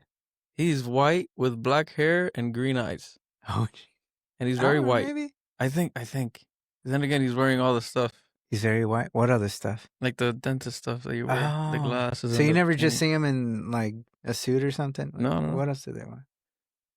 You've always seen him with a mask or something? Does he always have a mask? I mean, no. He always has a mask on. No, that'd be no. It'd be a red flag. No, he's from Miami. He's not from California. I'm kidding. No, then I don't know. Like he was. So like you're learning in English. You're learning like he went to I think Ransom Everglades or one of those high schools that is like in the nicest area probably of Miami. I want to say nicer areas. Like Coral Gables-ish towards the water, Matheson area. And his English sounds like a Cuban person. Like if he had his first language was English. I mean, Cuban Spanish. And then he picked up on English. It's like my accent, whatever. People say I have an accent. I don't hear it, but that. He has that. And know. I mean, your accent, it only comes out whenever you like whenever you get going. Yeah. Like you start like, what is he doing? You talk quicker. You start talking quicker like a Latin person would. Yeah. You know, like you start adding that spice. And like, Did you know Oh, you should come to the house and play dominoes. That shit gets crazy. Even with our French neighbors, bro, they go crazy. Dominoes, wow. Yeah, they're like really, really picking it up. Marco and Laura. Was he trying to get out? Yeah. Should I open the door? Yeah, fuck it. That's one one of the cool things about Bruno here is that he's very communicative about what he wants. He uses that ball for everything. I told you he around with Canelo, right? Yeah. All right, so talk to me. What do you wanna know? Kidding. Oh shit. Yeah, man. This became an interview. Yeah, for real. You ever interviewed your interviewer? I've never been interviewed. No? No. How do you get the job? You just Oh, I see. Yeah. I don't know. I think an interview like if I were to try to interview you and try to be like, who is Alex Perez? You know, I think that's a Spider-Man. Yeah. That's a whole different thing than like doing a work job interview type thing. Yeah. Because even the interviewer, they don't really have experience as to how to interview someone. They just kind of go off a feel. Really, like, okay, they could say all the right things, but then you just try to prod a little more and see like how do you guarantee you're going to get higher? You know? Mm-hmm. Yeah, interviews are interesting. Mm-hmm. Yeah, there's a lot of little things that are unspoken. Mm-hmm. Like, now you could tell when you catch someone in a lie. Like, okay, man. Like, yeah, but more than that, it's also knowing how somebody thinks about shit. mm-hmm. You can do that off of really simple questions. Mm-hmm. Like, I'm not gonna say the typical, which is a great question, but I'm not gonna shoot it down. But the typical, tell me about a time where you had a problem and how do you fix it. Mm-hmm. But more like when somebody says, "All right, tell me a little bit about yourself." Mm-hmm. It's like people always hit you with the I like football, and then like they hope something catches. Mm-hmm. And they'll do interviews and interviews and interviews like that. And they're going to continuously keep on saying, oh, I like football, I like playing golf on the weekends. And, what I kind of like is, yeah, you're right, bro. By that, I mean, like, give me a fucking elevator pitch of what you do now and why the fuck we're talking to you. That's what I need to know. Yeah. Okay. And like, it shouldn't take you, if you can't explain to me what you want within the first 20 seconds of that, I got to be honest, bro. I got to move forward. Because you don't know what you want. And the worst thing to do is hire a technician that doesn't want to learn or hire an engineer that is not willing to, take themselves seriously or like actually want to get somewhere. So you just move on. You just fucking, like, you're like, well, I guess, like, you're not going to tell them, but you're going to be like, oh, okay. And you're just going to wait and you're just going to start answering emails on the side and doing shit. You're like, all right, cool. You got it out of the way. Sweet. All right, let's go through some really hard questions now because clearly you don't give up about this job. So I'm just going to go crazy with it. And sometimes you be damned. People answer the hard ass questions, even though they're like, they have a horrible first, tell me about yourself. I'm expecting you to tell me. I mean, because I'm assuming, especially for engineers, I assume you have some candidates that are like, they are the bee's knees and they know their shit, but yeah, you could give them a job, but they don't really need it. Like, they just want to see like, how good. What are you going to pay me, dude? Like I know I'm good as fuck, but usually that effect is when you're looking for someone that's overqualified for like a level 1, level 2 job. Mm-hmm. It's like anything else. Like you want that person to be cocky to some degree because they know what they want and they know what it takes to get there. And they're going to do is whatever the fuck because they have that confidence. That's what I'm looking for. But stay on point. Be an ass if you need to. Be direct. Crazy. A lot of people don't know the difference between the two. Mm-hmm. But be direct with what you want. And a lot of people are going to hear you out. But that's the thing is a lot of people don't know what they even want. I think that's something that we struggle as like the newest generation in the blue collar workforce, or maybe at least in manufacturing. Something I see a lot. It's like you have a lot of people that want to be told what to do and not pick up on shit. And it's like, it used to be different back then. It's like, you'll see 40-year-olds trying to learn. 40-year-olds, I mean, you can see any age group, but mainly you see the older guys that they're like, no, I like being a technician. So I want to get better at being a technician. So I'm going to learn robots and gears and know how to lubricate. Well, like the purpose of why we even lubricate shit. So it's like they get into the maintenance part, but take it seriously. It's a career out of it. Those are your level 4s, your level 5s. Those are the guys that give up. And it's crazy because it's like, you're like, what does that even mean anymore? Giving a it's like, it just means that you care enough to make it serious, but you got to do it kind of for you, even though you're doing it for more money. It's like, oh, I want to level up. Okay. But you can't just continue to do the same shit every day and expect people to just be like, fuck it, bro, you're fucking killing it, bro. Fuck it, keep going. You know, let me give you some more money to do exactly what you've been doing. You know what I mean? It gives you an incentive for like literally nothing. Like, does that work? Like a dog will devalue the treat if you just give it treats, and then you try to make it, you know, learn whatever the hell. You know, it's like, you get what I'm saying. Oh shit. Yeah, like I don't know. I don't know what we were talking about. We were talking about some shit, and went back into work. See what I mean? That's what I'm It saying. always comes back to work. Yeah, man. Like either we talk about work or we don't, but we got to make that distinction because like even at work, I mean, No, because like I told you, mostly people from work listen to this. So whatever you're trying to get out here, like that, they would be interested in that. Right now, that's the audience. But then again, you don't really have to think about that. Really, just talk about whatever you want to talk about. Yeah, that's a good point. Yeah. But that's the thing is that I do want to talk about this shit. I actually do. But maybe you're self-conscious about it.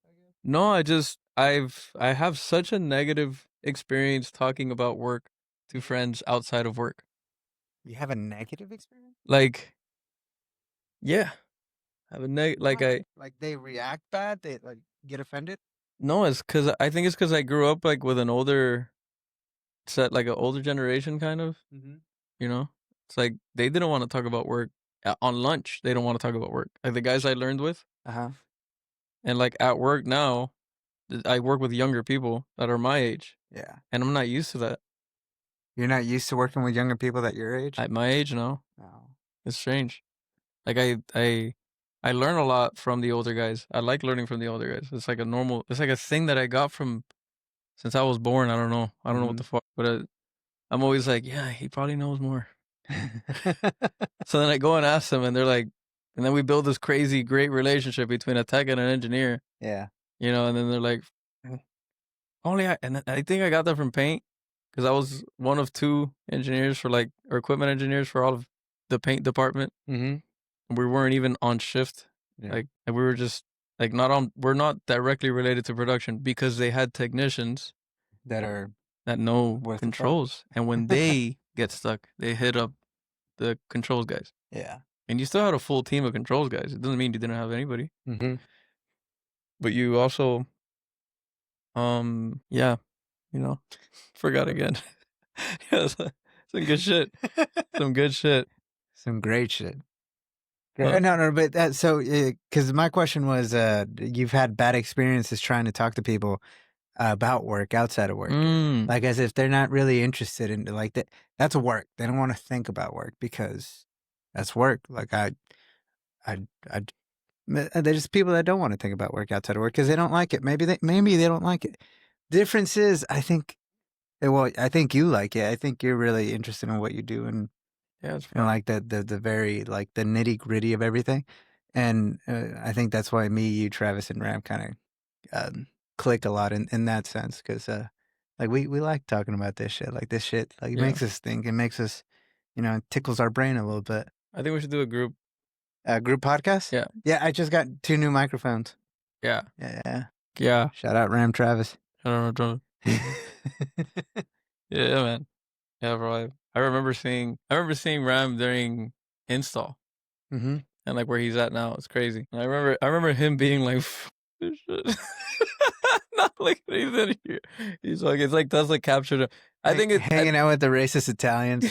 Oh, hell yeah. I think I like the people I work with. I think I never, probably for the first 2 years that I work with them, I never saw that community, and I don't think our company is a good example for showing community. They're good at bringing a lot of really good people together, smart people together. That's what they know how to do, and like doers. But they're really bad at pushing culture sometimes, and it's kind of part of the culture now. That is a culture. Like if you look at the 5 pillars of, there's one missing, and it's like figure out how to sustain yourself without that pillar. But the building is still up, or maybe it's like a little string. And they're like, it's a pillar. And that is culture. That's the culture pillar. It's like, and I always like this, right now, the surveys are coming out. which is funny. Like that whole meme about like the surveys that are anonymous, and then you have a conversation like right after submitting yours. Like the yeah, that thing, you know. Yeah, that whenever it comes up, I always write almost the exact same survey because it's always the same shit that I'm like burning in my head, like that one thing. Yeah. But if we were to just snap fingers and not like snap your fingers, but like like regular snap, you know, like Iron Man style. Yeah. R.I.P. And Wait, what? Iron Man from the movie, bro. I can't But you remember said the- R.I.P. Oh, Yes, when he snaps his fingers and he dies. Come on, bro. stupid. Oh, sorry. Whatever. Oh, dude. Oh, we got Yeah, it hit you, right? we got to talk about that for a sec. Yeah. Marvel, like, made me feel things. Coming of age? No, just like like going to the movie theater was an event for me. Like I was genuinely excited for the next Marvel movie that was going to come out, man. Yeah. Like, I was like, oh shit, what's going to happen next? Like, I don't know if you ever were you ever into Power Rangers? Absolutely. Dude. What's your favorite one, bro? Who's I like, can't, who are you? I can't, No, what's your favorite one? I can't choose. Who is yours? I can't Who are choose. you? I can't choose. Bro, they never. I'm a little bit of Connor from the firefighter type Power Rangers. There's a firefighter Power Ranger. A firefighter Power Rangers. Damn, I got cut off early then because I don't remember that shit. Yeah, That was the white one. Oh, Tommy. Whoever the fuck. Everybody. Tommy's the goat of all Power Rangers, man. Yeah, bro. Tommy He's is el capitán. He is. Yeah, bro. Yeah, 100%. El tipo. 100%. Es duro. Yeah. Oye, Tommy. Most people is like I would assume most men their favorite Power Ranger isn't people would assume the red Power Ranger. It's like, oh yeah, the red Power Ranger, the main Power Ranger. But Tommy, I think, was a big role model for a lot of youngins. Yeah. Like, damn, he is man. The man. Yeah, man. That's the only reason my second favorite color is orange. I mean, it's white. Orange. The first is orange. Favorite color, orange. All my me and Phil were talking about this. No, my favorite color is red. His is blue. But from Power Rangers, maybe? No. His was because he used to be in the Boy Scouts, but the younger Boy Scouts or whatever. Do you know the progression of what the Boy Scouts are? I forgot the term he used, but there's like a younger version of the Boy Scout. It might have been the older version of the Boy Scouts. So whatever the case may be, Boy Scouts. He had an experience at the Boy Scouts with like blue being the thing that was like a formative experience for him. So ever since then, like he always associated the blue with like that good feeling of whatever that nostalgic moment and like that canon point in his life. Whoa. Yeah. Deep. Yeah. Damn, I don't remember why my favorite color was orange. Yeah, why? I think orange? Honestly, I think it's because I have two older brothers and a cousin that's like a brother. Uh-huh. Gene. And they all had Shout like out Gene. Shout out Gene. And then they all had their favorite. Shout out Eddie and Gonzalo. We were there already. That's gonna be the thumbnail. thumbnail. Eddie. Oh yeah, bro, yeah. Like, cause it's the same shit with like Dragon Ball Z. Everybody at work, and I know Mexicans, cause I think I'm part one at this point. Yeah, like that's one thing they all have in common, other than being like my team's awesome, love them, but they all watch Dragon Ball Z. Yeah, telling you, all of them. Even Paulo watched that shit.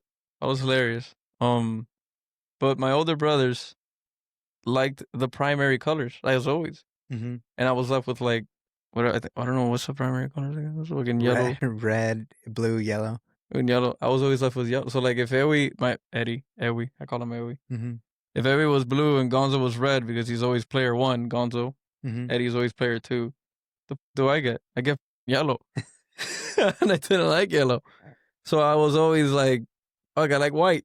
You know, like growing up, everything that I would get would be white. Yeah, a little bit OCD, autistic-ish. Yeah. Or maybe OCD. So like even like pencil pouch. Sometimes we didn't have the option because, you know. Pencil pouch? Like a pencil pouch for your elementary. You had to have your pencils in a little pouch. Oh, You know that shit? You remember we that? had little boxes, Yeah, we had like boxes too. plastic boxes. But hey, that was my main thing. those things were so bad at storage, man. Those Oh boxes, yeah, man. it was a disaster at the Yeah. end of the school year. It was They're disgusting. stackable. That's it. That's the only thing they got on Yeah. them. So it's somewhat stackable. Yeah, dude, But shit. getting school supplies is some of the most exciting shit as a Word. kid. Yeah. I hated that shit. I always wanted to get like all the little office stuff I wanted to get sticky notes. I wanted to get like a little mini stapler. Oh, it was the greatest day of my life when my mom got me a little mini stapler. Like anything mini is great. Dude, dope. Shout out. Okay. Shout out to the minis. Anyway, Yeah. why is white and orange your favorite colors? Bro, honestly, it's because of that. It's because blue, red, or red, blue, and then I didn't like the yellow. So I think at one point I was like orange. I just wanted to be different. I wanted something that not everybody had. Yeah. And that shit forced me into that.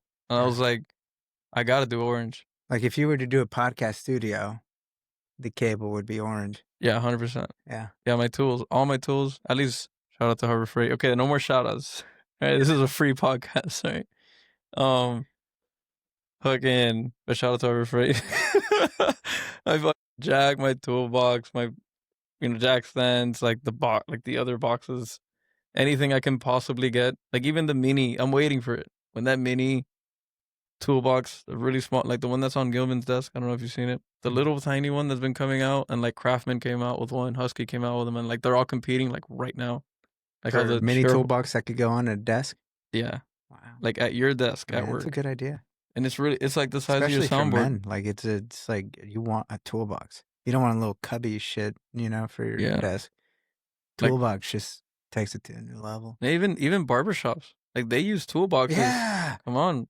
It just makes more sense. Dude, Like, I go to this barbershop where like they're so, I don't even know what they are. Venezuelan, Cuban, I have no idea. But good Puerto barbers. Rican. Puerto Rican. I think it's Puerto Rican. Great barber. Like he talks so quick. Like it's a different language at this point. I don't like he. I'm like, cuadrado. Yeah, I hated that shit. Growing up, I never knew whether to get cuadrado or what is it, redondo, or like whatever, redondo, whatever the hell. I would just come in and be like, un pikey. And that's it. And they know exactly what the I wanted. I was like, walk out of there feeling like $1,000,000.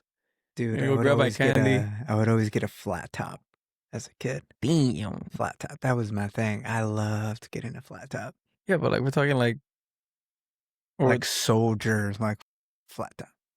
Jesus Christ. Holy shit. I don't know why, but it was, I wanted to go, I was always happy with the flat top. When they finished, I was like, oh, I got the flat top. I went from every haircut. I got f***ed up hair, man. I went from like blowout. I tried to fade once. Horrible idea. I went bald one time. You went bald? I went bald. I have this theory. I don't know. I mean, I think I was like 10, 9. Did it look good? No shit. It's terrible. Did you ever do something embarrassing, or at least what ended up being embarrassing, just because you wanted to look cool? Skinny jeans. Okay. I mean, but that was a fad deal. That was different. I don't know. Right now, there's a lot of dudes that like wear skinny jeans. Yeah, but how skinny? Like tight. Like you see their cock. I mean, yeah, dick print. You mean dick print? I mean, I wear fitted jeans or fitted pants to some degree. No, but I'm saying like super, like almost leggings for dudes. Oh yeah, no. Mm-hmm. Oh yeah, no. That's some bacerito shit. No. That's what? That's some bacerito shit. What is that? I guess like in Miami or just in Cuba, they dress like that. That's like a normal, like it's more what they call estilo europeo. Yeah. Especially European guys. But like Europeans Andrew Tate type guys. Andrew Tate. But they've moved from that years ago. They moved out of that. Like they're no longer wearing, some maybe British, maybe, but not estilo. You know Andrew Tate, right? Yeah, the bald guy. Yeah, he wears that shit now. Like the skinny stuff. Yeah, but he's fitted. Yes, you see his ankles. Yeah. You see like there's certain things that he does to the suit to look good, but it's not skin tight. Yeah. Like skin tight jeans. That's his best. Come on, get a little hair at the balls. Like it. You're gonna start a fire. It doesn't yeah, like they never, I don't know, like even Dominican Republic or like Semana. It's like there's certain parts that they haven't seen the new moda. Mm-hmm. You know, it's kind of hard to tell what the style is in certain places. Wait. Well, what do you think makes the style of people? I think it starts with Like, like who are the trendsetters, especially with people who aren't connected to the internet? I got you. Simple. It's either, I mean, it's not that simple. But because like for example, punk rock. Yeah. Who brought what you look like in that time frame? The rockers, the guys and girls that are on stage that are, you know, you want to be a rock star, then that's what you wear. Mm-hmm. So like skinny jeans with the rips, a tank top and a skater hat and skater shoes, and like that, you associate that with like, damn, that's what it takes to be cool. And these people are wearing, and it's like if you ever played the game Rock Band or Guitar Hero, and you see the artists, they're wearing like the most ridiculous shit. Like that's what makes them look like, that's what brings out, you know, that's what you see. It's like, you know, that like Carrot Top. Carrot Top has that big ass. It's like, you know, it's Carrot Top. Like from a mile away, you can tell it's Carrot Top. Yeah. That it's like a look. And like, I think it started off with that, but now I think it's still the same. I think it's artists because it's an art. At the end of the day, how you dress is an art. Maybe you don't give a, and that's totally fine. Mm-hmm. You know, I don't need to, like, to appreciate art, you don't have to be an artist type of thing. Well, like Bad Bunny? He's an artist. I Oh, call him an artist. yeah, definitely. I mean, the biggest artist in the world right now, baby. But you put him out to make any style of clothes, he's going to want to look at it first. He's not going to just put his name on it so people buy it. He's going to want to look at it, but he's going to put in his own, like, all right, this is what my culture would represent. This is what I look like back home. This is what people like me and others look like back home. To some degree. To some degree. Yeah, because then you see the shit that he wears sometimes, you're like, all right, there's no way they're wearing this shit in Puerto Rico. That shit is way too hot in Puerto Rico to be wearing whatever the that is. Yeah. Like a box. Yeah. You know, but it's the swag. There's also New York. I don't know why this reminded me. Do you remember that Kanye West video with where he's in you're the box? Yeah. You know. I love it. Yeah. Bro, the guy that he's singing it with? What's his name? Was it 6ix9ine or no? It was someone else. Well, he's from Miami. Really? Yeah. Wow. That's Grok. Grok's right there.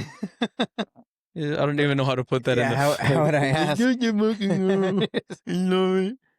Oh no. Yeah. Okay. Let's ask this way. Hey RM. Kanye West came out with the song with someone else. He collaborated with him. There's lyrics that go, "You're such a f***ing hoe. I love it." Who is the other artist with him? Man, Lil Pump. It's gotta Lil be. Pump. I love it. Lil Pump. How did I forget that?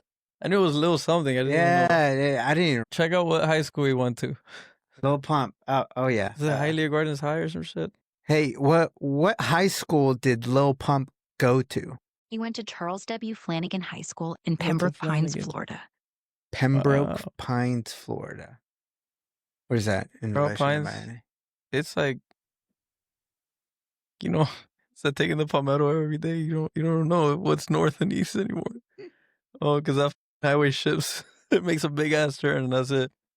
Now you're headed east. You're like, all right, where is it? On my left or my right? It's on my left. That's north. That's north of Miami. I want to say northwest. Maybe wrong. Or just north of Miami. But it's still in Miami, kind of. Yeah. My dad had a house there. It was pretty cool. He had a pool for the first time. Love that shit, bro. We went every weekend for like 2 months. Dude, having a pool at your house was such a flex back in the day. Especially as kids. Yeah, because like, it was like it always became like the house that you spend those parties summer times at. Yeah. I wonder if it's like that now still. I don't know. I mean, my neighbor on the left has a pool. My neighbor on the right has a pool. We don't have a pool. Mm-hmm. And it's like the most crazy catching up with the Jones situation. You feel like, damn, I want a pool. I need a fucking pool now. What am I gonna do? Or better, should I just make a canal between the two pools and just have the biggest pool? Just excavate the land or make a moat at that point. Yeah, man. Yeah. I think pools are cool. I think I think it's hard to maintain, or at least it's not hard if you have a pool person, but it's a I see my thing. If I were to ever get a pool, I would only get it if I have enough money to have a pool person. 100%, bro. That's such a job. Yeah. People make so much money. They make a whole career out of being a pool, like tech or like care person. Mhm. You can make such a successful company, but you're buying yourself a job. Yeah. The only way that works is if you're, like you've done it for so long and you know how to get people enough money to create enough accounts, and then you slowly start to kind of like go backwards. I mean, those are the most secure jobs in America right now. Yeah, man. Yeah. Like there's AI can't take over pool cleaning. HVAC. Yeah, that shit. Electricians. I mean, home electricians or home renovators or what have you. Like, can a robot take it on? Can a robot do that job? Maybe eventually. I mean, yeah. I mean, so I think all jobs are going to be taken over by AI and robots. I don't think so. Yeah. You don't think so? Because who's gonna make the robots? Who's going to make the robots? Fanics make themselves. That's. But the thing is, damn, you thought your job was secure, huh? No. No, let me tell you, I would be so happy if that job was 100% automated. There's no way in physical hell that you can, because of the safety aspect. But yeah, I mean, there's like so many things going through my head of what can and can't be like the safety aspect. You don't think who holds the liability? The AI. Yeah, but you can't fire AI if it kills someone? Yeah, no, but I mean, you could hold the company that develops that AI responsible. It's like the same company you work for? It's like with the cars. Who takes responsibility if the AI is driving? The insurance. The insurance. There's not. I mean, it has its own insurance, but I mean, whoever is insuring that car has to hold whoever is. Imagine. So would take account for that. Progressive isn't gonna like take the brunt of that financial force because it was AI. I think it does. I mean, maybe. I don't know how that works. That's a legal thing. Like if you were to die while the car is driving itself, and at no point did it ask you to take control. I mean, maybe the legal team comes out with a like, all right, you could use this AI, but if it crashes, it's on you. And I think that's why they keep on pushing the whole, which makes sense. It's not even that they're pushing it, but it's like it's always gonna be looking for your attention in the car. Mm-hmm. But that's where I wonder, like, how about Cybercab? Where you see... No. I mean, that's one of the huge things that Elon announced at the shareholders meeting that at least what I was told, because I haven't been able to watch it. Me either. That he said that there's going to be full self-driving this year, like 100%.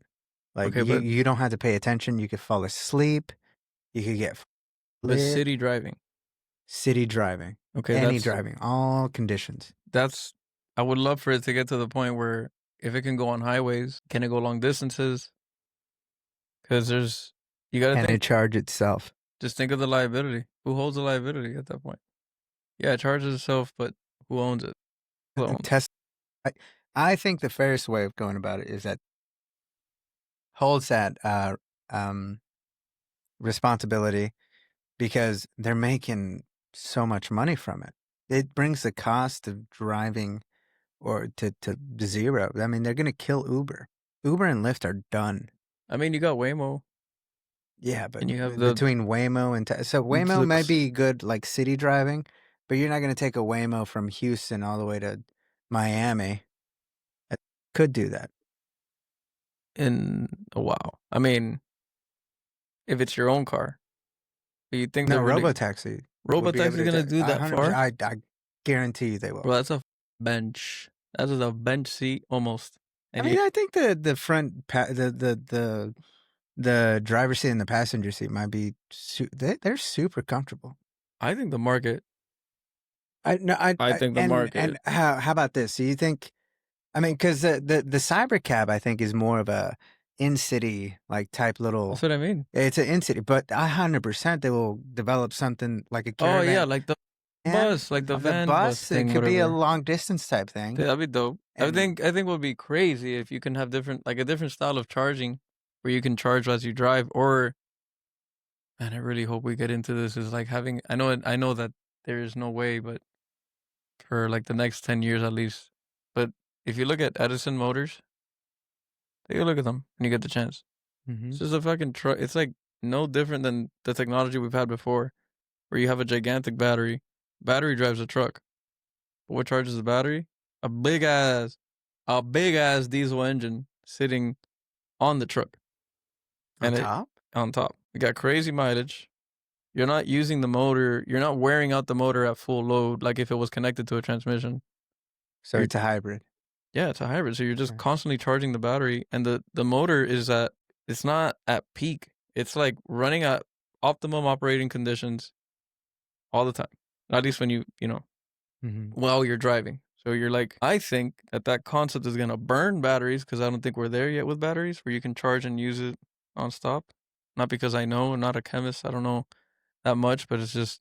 Yeah, no, there was a huge. I mean, I think that was one of the huge reasons why Elon decided to do a fully electric car as opposed to a hybrid. Because at the time, everybody was calling him retarded for like not going hybrid first and then eventually going electric. Yeah. They said, F that shit.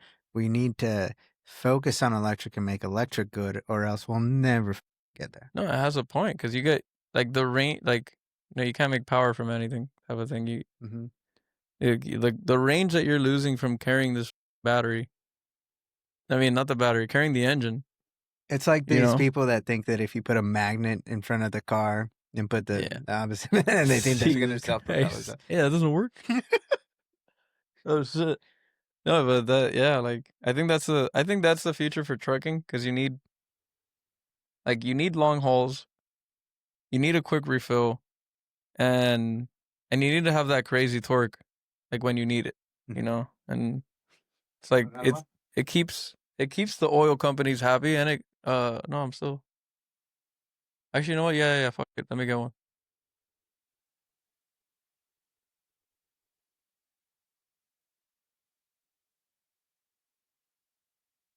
What's a good topic you wanna go through? That I want to go through? I mean, really, it's up to you, dog. Like, is there something that you've always wanted to talk like in depth about something that maybe you're not 100% sure on? Like, you don't have a full opinion on it or a full like original thought about it, but you just kind of want to know what other people might think about it that you just you've never really had the time to really try to hash it out. I think, I don't know, it's because I'm too curious about shit, and it kind of drives me crazy. That you're too curious about shit? Yeah, like I need questions answered sometimes. So What questions? Like, not that I have the answers, but I could try.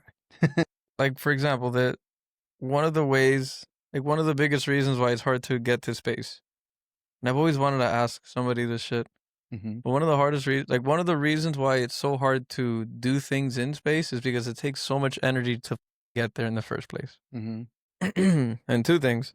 I mean, we could barely, like, it's barely physically possible. Yeah. Like by just like maybe 10% more gravity, and we're stuck on. Like we would have to have a nuclear explosion to be able to get up that's the question. And I've had this. I was like 4 years ago, I was gonna quit to go back to school to do like a physics, because I had talked to, what's his name, Alberto Vasquez. He's in cyber, or at least he was in cyber, but he was in Model Y first. Yeah, he's super dope. Yeah, that man has like a degree in physics, or like I think he was doing his dissertation, or what, I don't know what it's called, like your thesis, like with a school. Like he's one of those guys that I think of like he's too smart to be nice. Yeah, but he's tormented by it too. I don't know how to say tormented, but like he's like, if him up. That's what I'm trying to get at. Yeah. and he's a smart guy. Cheers. But what are we talking about? Alberto Vasquez. Before that, that you're too curious, and it torments you. Yeah. You were thinking about going back to school for physics. Yeah, he did it. Yeah. And I've always wanted to go back, but I kind of made that choice of like, right, no, I don't want to do that right now. Like, if anything, I'll do that like when I'm 32, 30, 33 maybe. I want to go and get a degree once like I achieve enough, I guess, like of of a financial status or level, I guess, where I could just not work and have everything paid for, which would be nice. Mm-hmm. It's like a goal I've always had, like to do that and then go back to school. Mm-hmm.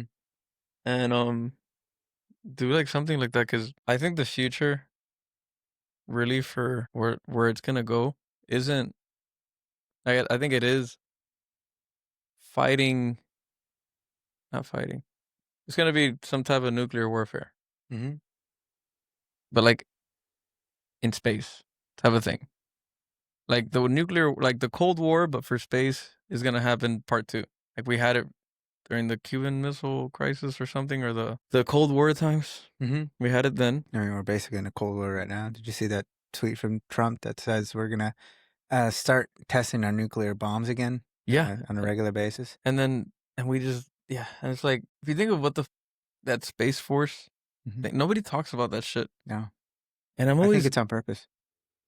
But I think it was a great idea. I think it was an amazing idea. And no one gave him credit for it, but I think it was a great idea, especially like for like.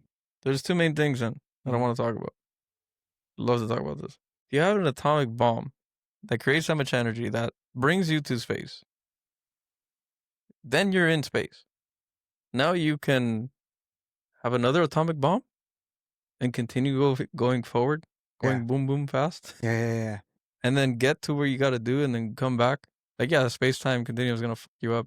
Yeah. And you're gonna, all your friends are gonna be dead or whatever, because you're just like, how long? Shout out Interstellar.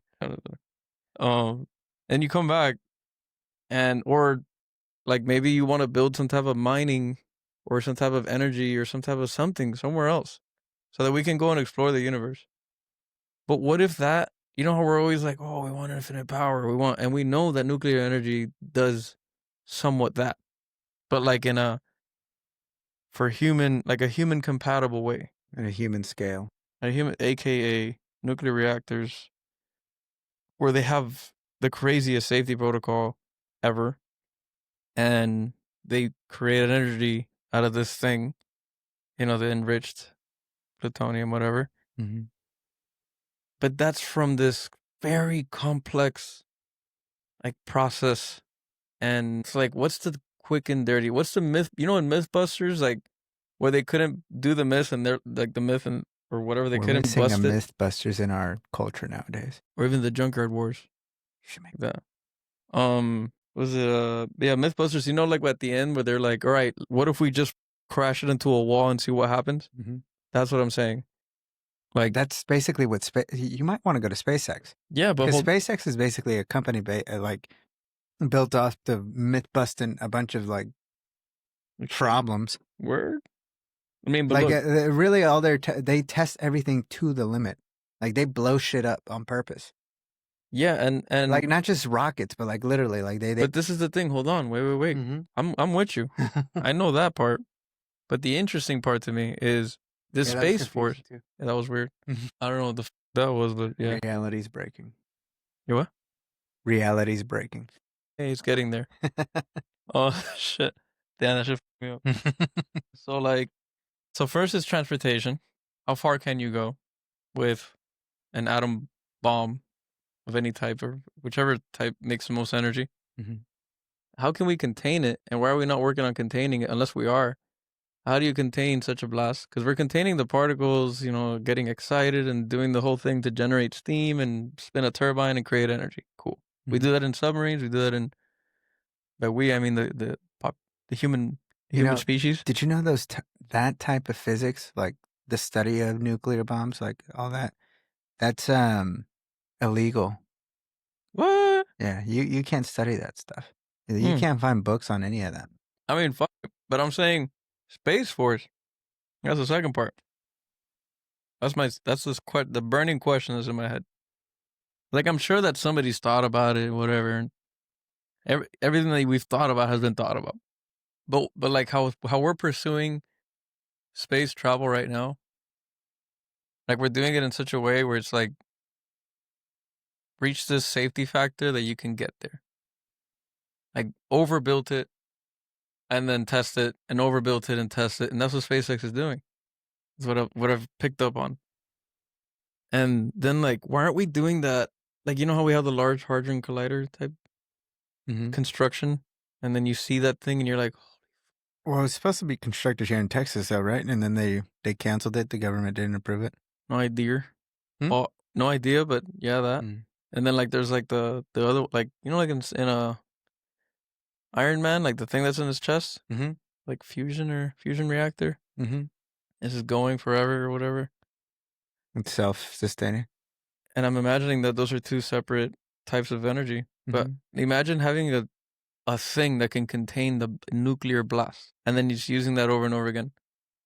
Plus, in case that right now there's the 3IA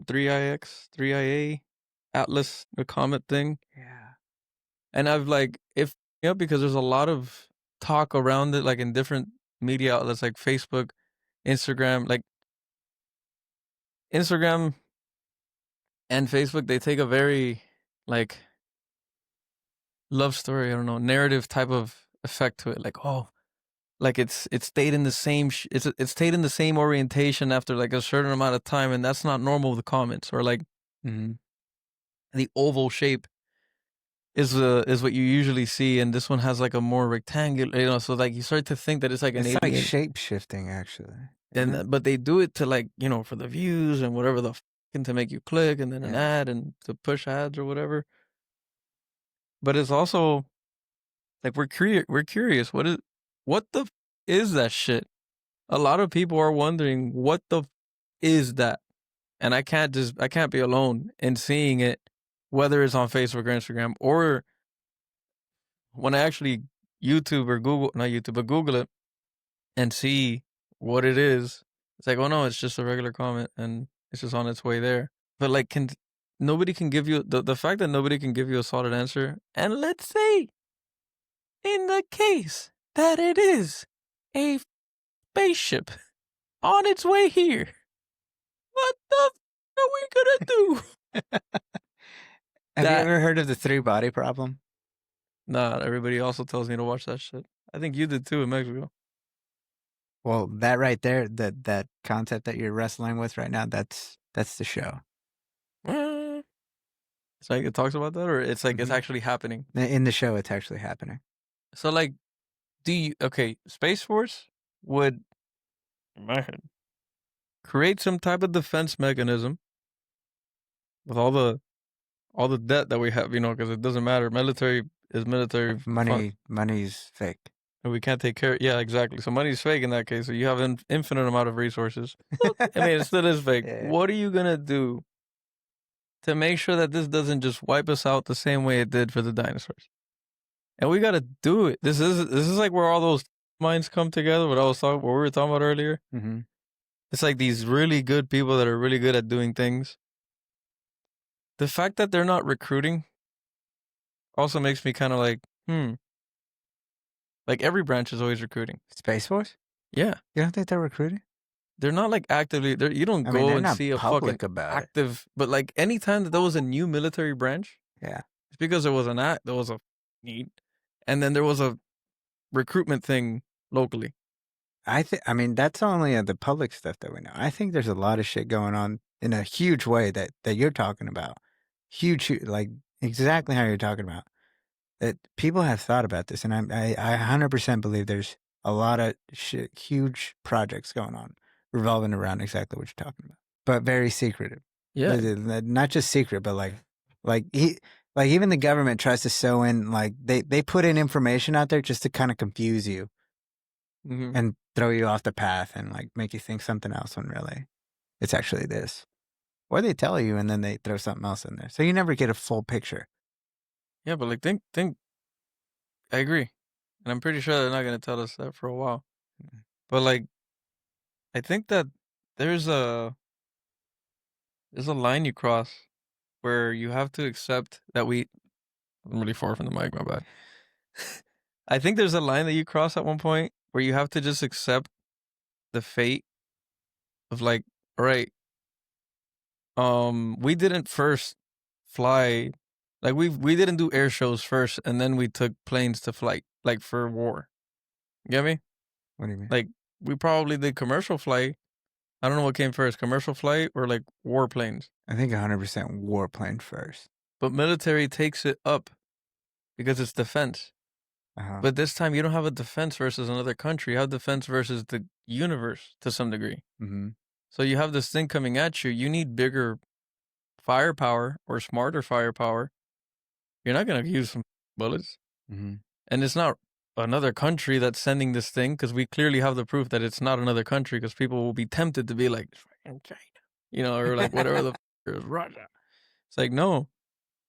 So what do you do as a you could do it as a country, you could wait and see what Russia does, you could see.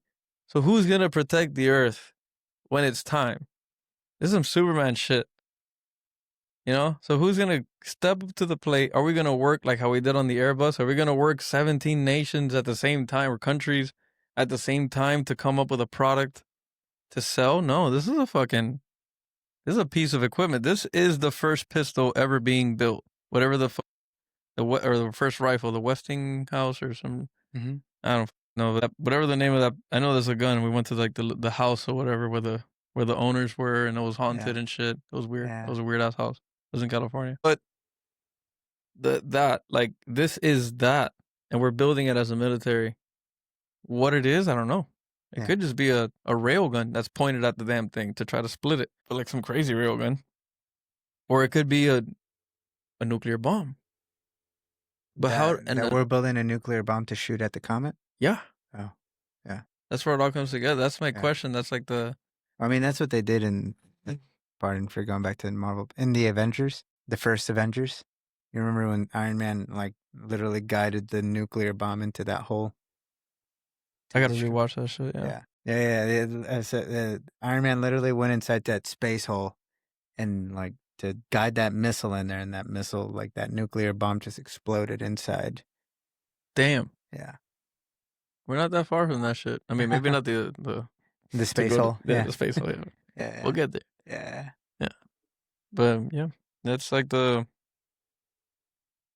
do research on it, or not research, but I just read up on shit, and it drives me crazy. Like, new shit usually makes me very anxious. Like when I first new shit or change. Well, I guess it's the same thing. It's one and the same. Like, if a war were to start right now, somewhere, that'll wake me up. That'll make me like, what the is going on? Oh, well, I mean, like there's a war. Wars everywhere. Yeah, but a new war, a new one. Like, every time a new one comes up, like I always forget the names of and I'm really bad at geography and Islamic and Gaza? And Gaza? The Gaza war that's going on? The Israeli-Palestinian war? Yeah, and it's been going on for a long time. Long time. Right? It's like, and it just gets, it's like when the media wants, it's almost like if the media wants to, and it's like, I can't imagine the people that are there now, and they're kind of like, bro, this is bullshit. It's been going on for too long, but they're grown up to it. There's people that are full-blown adults, and it's been happening since. We haven't had a war like that. I mean, but we are so involved in that. So intimately involved in that. Yeah. And then the Ukraine with... we're also just intimately involved in that. Yeah. But yeah, no, I mean, like what you're describing, the nuclear war, like these problems that you're trying to describe right now with that comment, I think that's the least of our problems right now. Like right now, I think that shit right there, that is at the forefront of my worries are. That the wars that are happening right now, the new changing landscape of global order, because that's happening. Like the whole global order, like the U.S. is not going to be the hegemon over all nations anymore. That's changing at a rapid rate. And I don't think anybody's, like at least normal people, I don't think we're really thinking about that too much in our everyday lives. The U.S. is no longer number one and no longer will be number one. It's either going to share number one with like China, Russia, or someone else is going to be number one, and they're going to set the rules. And if that is the case, hopefully they're not as ruthless as we are at setting the rules, because we did a pretty like butchered job at setting the rules as being the number one like nation ever. Anyway, without getting off track, my biggest fear is the changes that are happening right now with AI and these wars and the rearranging of global order. I think that's gonna be like a humanity ending level, like a time period. Like every decision is gonna be like a world-ending type. Like, what are you gonna decide? What happens now?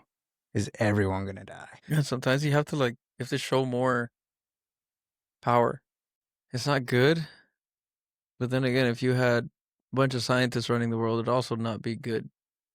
There's Well, I mean, that's kind of what's going on right now. I think we're at the other extreme where we have like people that don't know the capabilities, but are in power. It's kind of what we do at work. Imagine if I was your manager, or if I was a manager, or like a director, or whatever. I'm gonna think about shit differently for a while, and then I'm eventually gonna shift over to, okay, how many cars are coming out? That's it. Like, I only care about that. It's like, you put that into a war's perspective, like, you're trying to care about the people at first, and you start realizing, okay, whoa, there's more going on here than just our people dying. It's like, they're trying to take over this shit, or whatever. What do you mean? Like a country taking over another country? Yeah, like that. Do you think any type of attack that would happen on the U.S. would be, like, we'd get a notice of it? Oh yeah, 100%. I mean, our natural land features, like, we are in a great position to be able to defend off a lot of to defend. shit. But I'm saying the surprise attack, you're talking about like terrorist acts or whatever. The biggest shield that this country has is Pearl Harbor. Shield? Yeah, like that example. Like Japan attacked, surprise attacked, and then we surprise attacked them twice. I guess it just depends on what information you're going. This is another reason why I started this podcast, is that I different people have different beliefs, because really what the information that you like historical knowledge, for example, it really just depends on who you listen to and who you trust the most. What sources are the most trusted to you?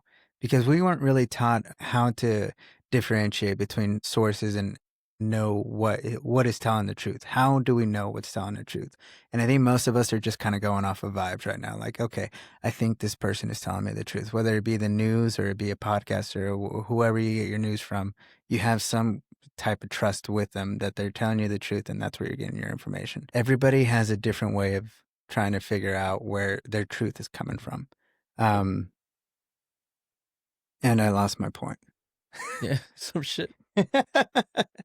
But it was a good. I was trying to make a good point there.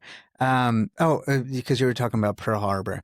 I'm saying that there's a lot of revisionist history going on right now, and what, like, right now is like a lot of the thing that I thought was real is not real.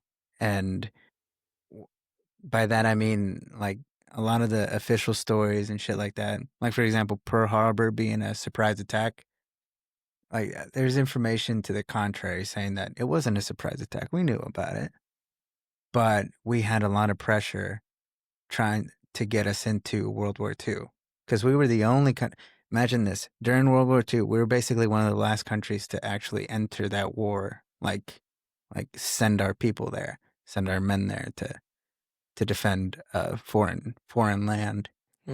And I mean, because I think America is inherently like anti-war, like the people, Americans. Like, I don't think we're really down to go out there and start fighting other people's wars. I don't think that's in our DNA. And the biggest example was World War II, being that we didn't want to go in. Like, the people didn't want to go in. FDR knew that he can't go in because he wouldn't have the political backing to do it. So, do you know what a false flag event is? So Pearl Harbor would be one of those things where I'm not sure. I don't know. I don't have the answers, but what I do know is that I don't know anymore. Before, I was certain that, yeah, it was a surprise attack. Like, yeah, that's what we were taught. It was a surprise attack. But now, if there is credible evidence that we knew about it, and we decided not to defend against it so that we could use that leverage of, like, that shock to the Americans. Because that's one thing that we as Americans are really good at, is that if you attack us, we're going to attack you so much harder. You. Yeah. You kill us, we will fucking... That's the point I'm trying to make. Yeah. Is that you need to come back.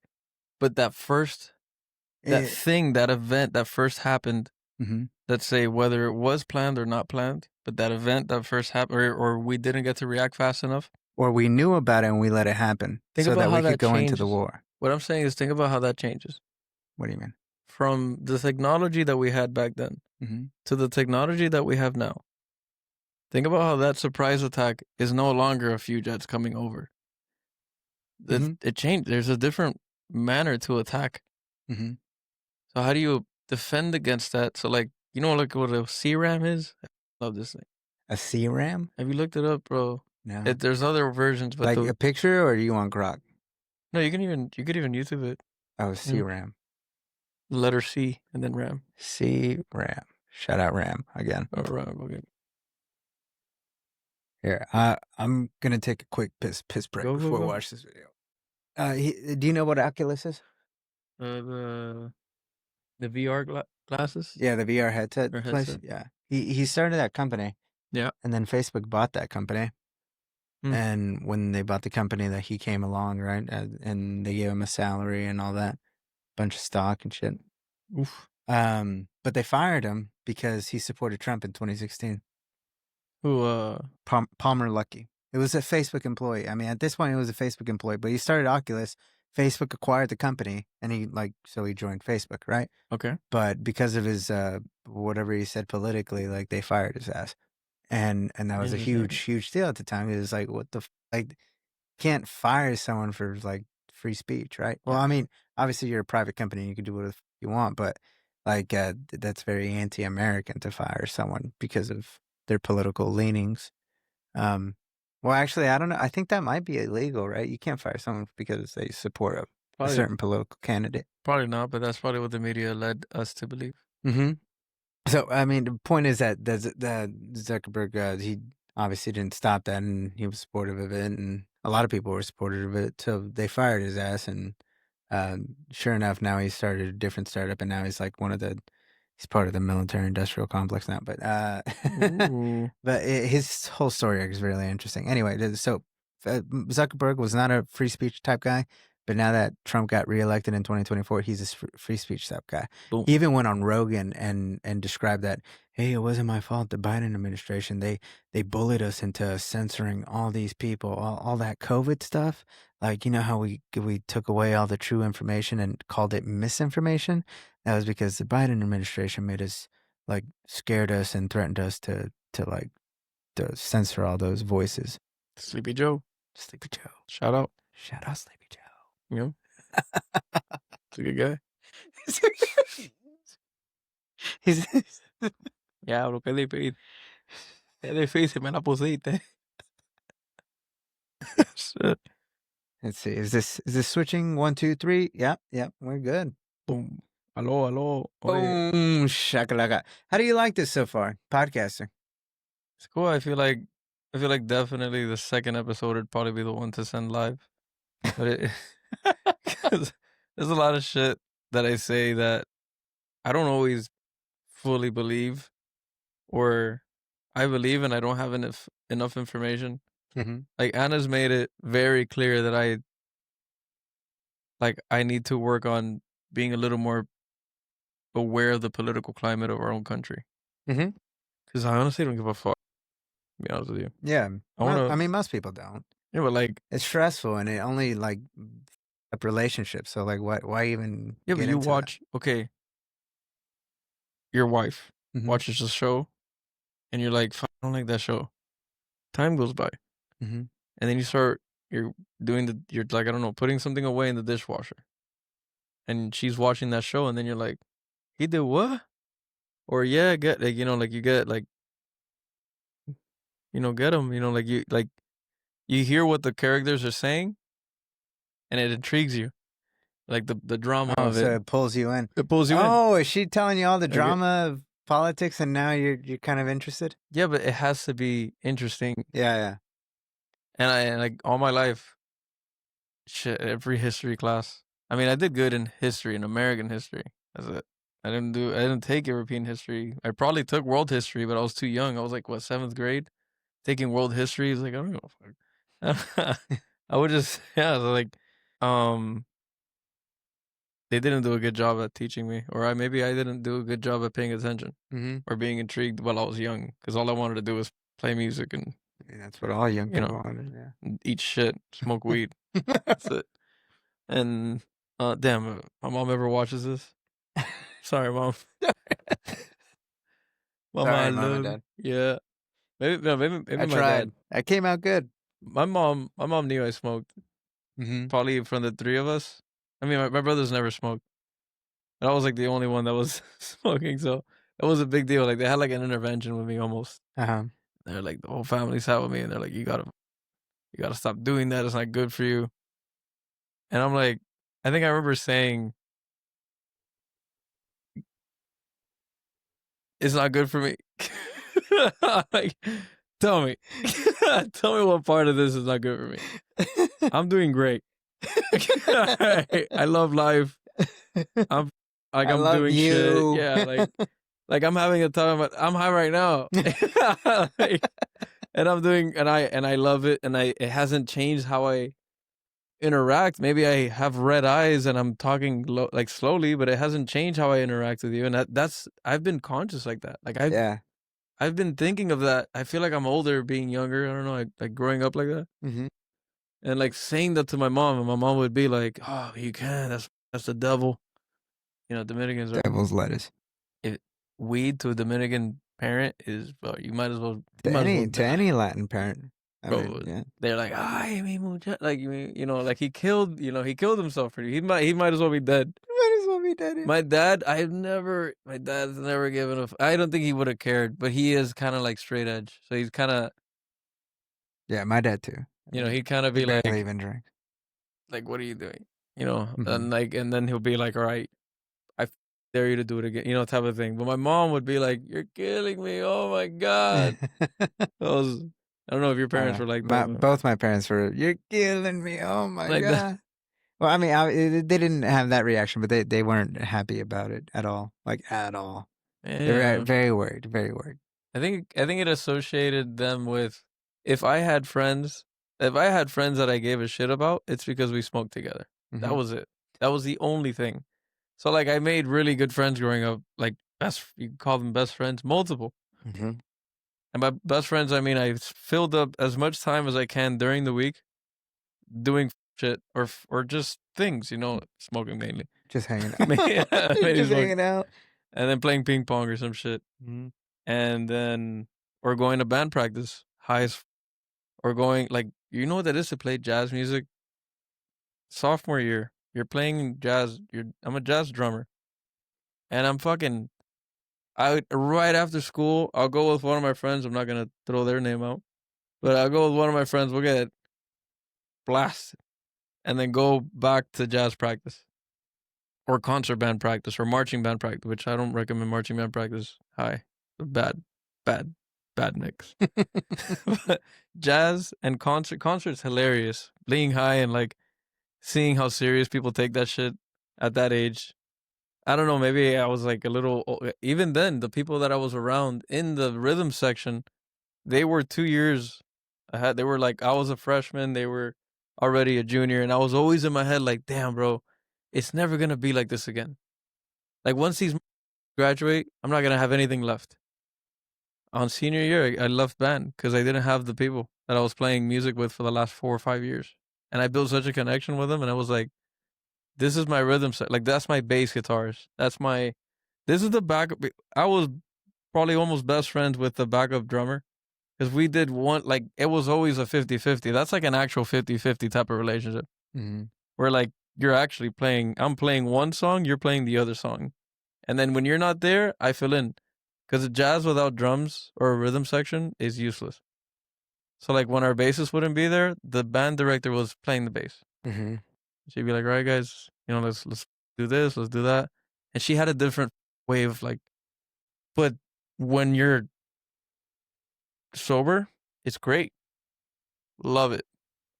What brings that experience up, like any other art form, is weed to me.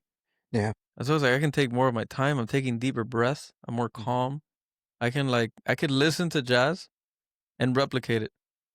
And replicate that. And then go into different styles and start learning different artists just like going through, because at the time to have Apple Music, we didn't have Apple Music. We had like iTunes. Mm-hmm. You have to first find the song and then put it on your iPod, whatever, or you had money, to us money, and you had the Apple Music you had iTunes like on your phone or whatever the fuck, Mm-hmm. and then you could just have a song for $1. Can you imagine how broke we'd be if we paid $1 for a song right now? I have like 15,000 songs on my Apple library. I can't imagine. I'd be broke nonstop.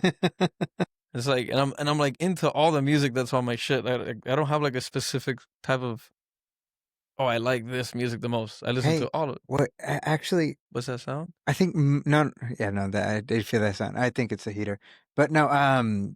People used to be able to describe their genre of music, the music that they like, the music that they invest time into, the music that they invested time to go to the store and buy the CD, so you could put it in the CD player, or what? A mixtape. Yeah. Go buy a mixtape, put it in there, take care of the mixtape because you love the song so much that you follow this artist. Like, you know, you're gonna get like what you feel with this music, with whatever this music makes you feel.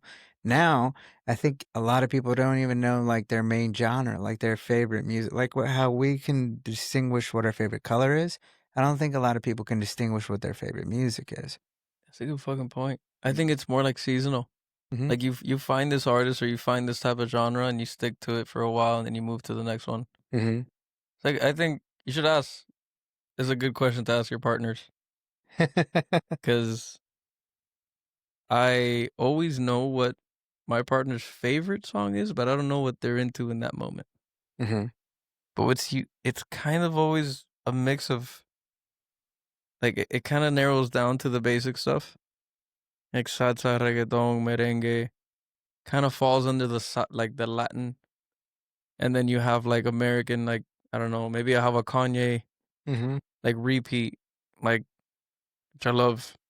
Mm-hmm. I don't know what the name of the album is, Blood on the Leaves, Dude, whatever album that is, Blood on the Leaves. but it hits so hard. This many years that into the future, Dude. still hitting that hard. Dude, you just gave me goosebumps, man. It's good shit, man.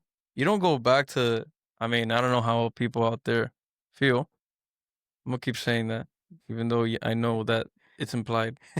But like Lil Wayne, you don't, I mean, yeah, you go back to a Millie, at most Fireman, but no other song do you go like, yeah, like, but then you look at Kanye and you're like, Wait, with Lil Wayne? yeah. You're not into blowing? You're not into She Will? Yeah, but that's like, it Okay. didn't stick as hard. As a Millie? Now I'm saying Amelie is one of the songs. Oh, I thought you meant like Millie was his only song. No, you're right. No, I'm saying, but I'm comparing the album, like any Kanye album. I mean, pre 2010 maybe. Mm-hmm. Any Kanye album is, especially that one, is just absolutely slaps. Mm-hmm. You know, and you can think back to it. It's like, what were we talking about again? Music genres. Yeah, but what about music genres? That we don't have a favorite anymore. Yeah, we do have things. I was gonna say that we do have things that we stick to. I think. Mm-hmm. I think that back then it was very different. Like the guy I played golf with, his name is Mike. I think he's 56, and like I'm like off the top of my, I can tell you what he kind of listens to based off his Air Force experience and just the fact that he's like all American type of. And he was talking about today, like, so like he had like a CD, like it was a thing that a CD player, like a CD mixer, was in the back of your car. Like people would install that into their car. Like, you know how we see it, like Apple Music, Apple Play, or Apple, that interface? Yeah. It's like they saw it like, this plays, Mm-hmm. plays fucking I can hold 19 DVDs or whatever, 19 CDs in my trunk. Dude, the little CD book, the little like that one. It's like Yu-Gi-Oh cards. Yeah. Hey, bro, let me borrow that. Like that, bro. What? Never give that shit back. Bro, come And if it does come I'll back, take it's care just of it. all scratched up. Dude, I'll take care of it, bro. I swear I won't scratch. Bro, my dad caught me once listening to the Eminem album, which one was it? I don't know, whatever one that 7 Mile was on. Yeah, 7 Mile, like the 8 Mile? 8 Mile? Yeah. I say 7 Mile. 8 Mile, yeah. You said 7 Mile. Yeah. Wow, but damn. I don't even think it's that album. Either way. What songs? Here's no something wonder what. Whatever the fuck. Or Stand. Is it Stand? Oh, yeah, Recovery. That one. Yeah. I had that album on my CD player. My dad told me specifically. Well, this is like, I was listening to like Weird Al Yankovic. I don't know if you know who that is. How old are you? Actually, I don't even think that Stan is not in Recovery. I don't know. Whatever. That's what I mean. Yeah. I don't know what fucking album it was. Yeah. But Eminem and Lil Wayne and all them, I think they were all having their moment. Yeah, but I wasn't able to listen to that shit. Yeah. My dad was strict on American curse words. Mm-hmm. We don't speak that shit in the house. You can say whatever the you want, other than American curse words. Okay, so you could say like Cuban curse words. But we didn't know them because my first language, believe it or not, guys, believe it or not, this man's first language was Spanish for a while. And that shit sucks dick. So just know that. But it was like, I can't speak English or Spanish nowadays. But I didn't know enough Spanish to speak them, but my dad didn't care if you said them. Mm-hmm. But he also did not let us curse in Mhm. English in the house, especially when my mom was there. Yeah. She'd be like, "What?" And you Yeah. get the belt. I mean, same thing with my family. I don't remember them specifically. My mom maybe, but I knew for a fact if I said any bad word, like I'm not allowed to say bad words. Yeah, but now you work with technicians. Yeah. And Now we're maintenance people. adults. Yeah. And it's just like every other word is Yeah. a curse where you're like, you don't even register them anymore, and it's bad. I think it's bad. I made a count of how many times someone said in a podcast, and Phil was at 807, Carlos was at 972. Damn, that's what I mean, man. It's just like nonstop. Yeah. I mean, it's like it's part of it's how it goes. You need, like, I don't know. You pick up the dialect, I guess. You know, so Like you kind of needed to kind of make it make sense. Mm-hmm. To kind of get that emotion that they're trying to convey along with whatever they're saying. Yeah, it's like, I think it's a good, what's it called? A good expression of it's a good way to add emphasis. Mm-hmm. Because it shows how badly you've been approaching this problem, I Mm-hmm. think. Like Justin West. I don't know if you ever, I think you probably worked with him, but you don't remember. Oh yeah, technician. Yeah. Yeah. The The Viking. Yeah. The Nord. Yeah, and then he, like, if he ever says like, yeah, and then you hit the sensor and blah blah and it worked. Mm-hmm. Yeah, okay. It hasn't happened that many times. Yeah, you can you can overuse the word. But then he'll go, no, but it's the emphasis. Yeah. But then he'll be like, you get the clamp. Oh, You know? yeah. And then and then it's like, all right, so you've been at this for a bit. He's like, yeah. And then I'm like, all right, I'll look at it. I'll check it out. I'll look at it. Yeah, I got you. It's funny as fuck. I don't know why this reminded me of it, but because Justin used to usually wear closures, but He's still in closures. he's still in closures. Yeah, I mean, I worked with him at Liftgate. Oh, That's closures. Both closures. nice.